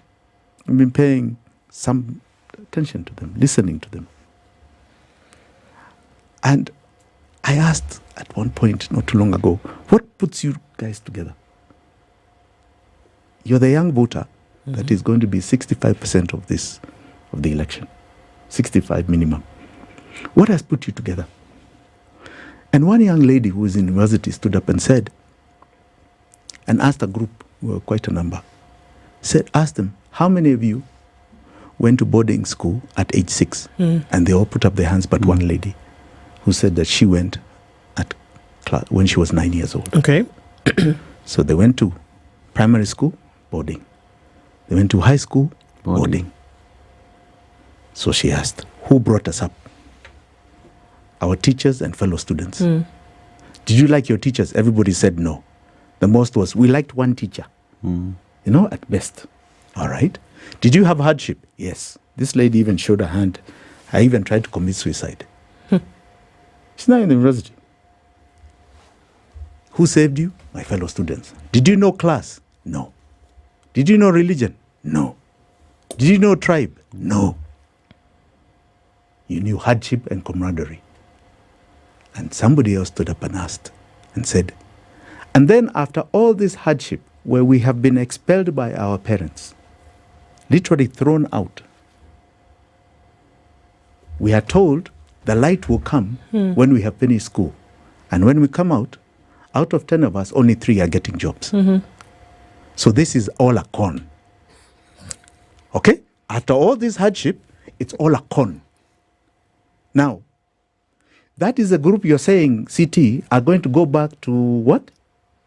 This To is bring a the group same individuals back. that was enlightened in education by one man called Mwai Kibaki, who knew that our greatness must come out of one aspect called education. Remember I told you the 3 pillars? He was the first one that used to start talking about Jivunie kuwa Mkenyan, trying to identify our cultural revolution. And during his time, we had the least imports of food. Do you know that? Even fish. He had created a Ministry of Fisheries so we could diversify our diet and create constituencies where there's ponds and fish and everywhere. All right? Then you have a minister under Uhuru who says we are going to import from the Chinese fish. Now, you see the difference. Kibaki even provided a stimulus fund for those things. For those things. Yes. So you had a government that understood for us to be great, those pillars must be in place. Jimmy, right? Yes, Jimmy, I agree with you. Now, you're trying to tell me that we can't get there? I'm sorry. No. We were already there. Jimmy. Somebody hijacked. People hijacked. Just hold on. People hijacked, right? The revolution to our economic greatness. They hijacked it. Not they hijacked it. They've continued to hijack it. Correct. Yes. Now, we must claw it back. We must get it. We must ensure in the next election cycle, we get it. Jimmy, my problem is a simple one. The corrupting influence of power and the Kenyan way of acquiring wealth. We seem to believe that politics is a business. That's why, the company. Yes. Yes. I am not convinced that this group we speak of has not been tainted by this thinking of ours. I am not convinced. Which group? This 8 million plus and growing and yet to join this, that they even 10. I am not convinced. Now, because the narrative I hear is the narrative I've heard for the longest time of people who are not in power. Then they get into power and things change. And then you wonder, what on earth is all this about? The point I'm trying to make is exactly that. When you get to power, you're joining the private company. Right? And you become part and parcel of its enterprise. You know, there was a time people used to say, if you're rich outside, if you have money outside, you have got to get political power to protect your wealth because the government will eventually come and harass you. Okay? Yes. Right? Yes. And if you want to get rich, you have to go in the government to become rich. Okay? That is why I'm calling it a company. Once you change its basic formation, its original sin, it no longer becomes a profitable venture. Government service becomes purely service. So what you do is you take away its instruments of money. Do you understand? You take away. And you destabilize its power. You destabilize its power. And there are very few people who are prepared to do that. But that's how you uproot it. So you destabilize it this way, CT. All right?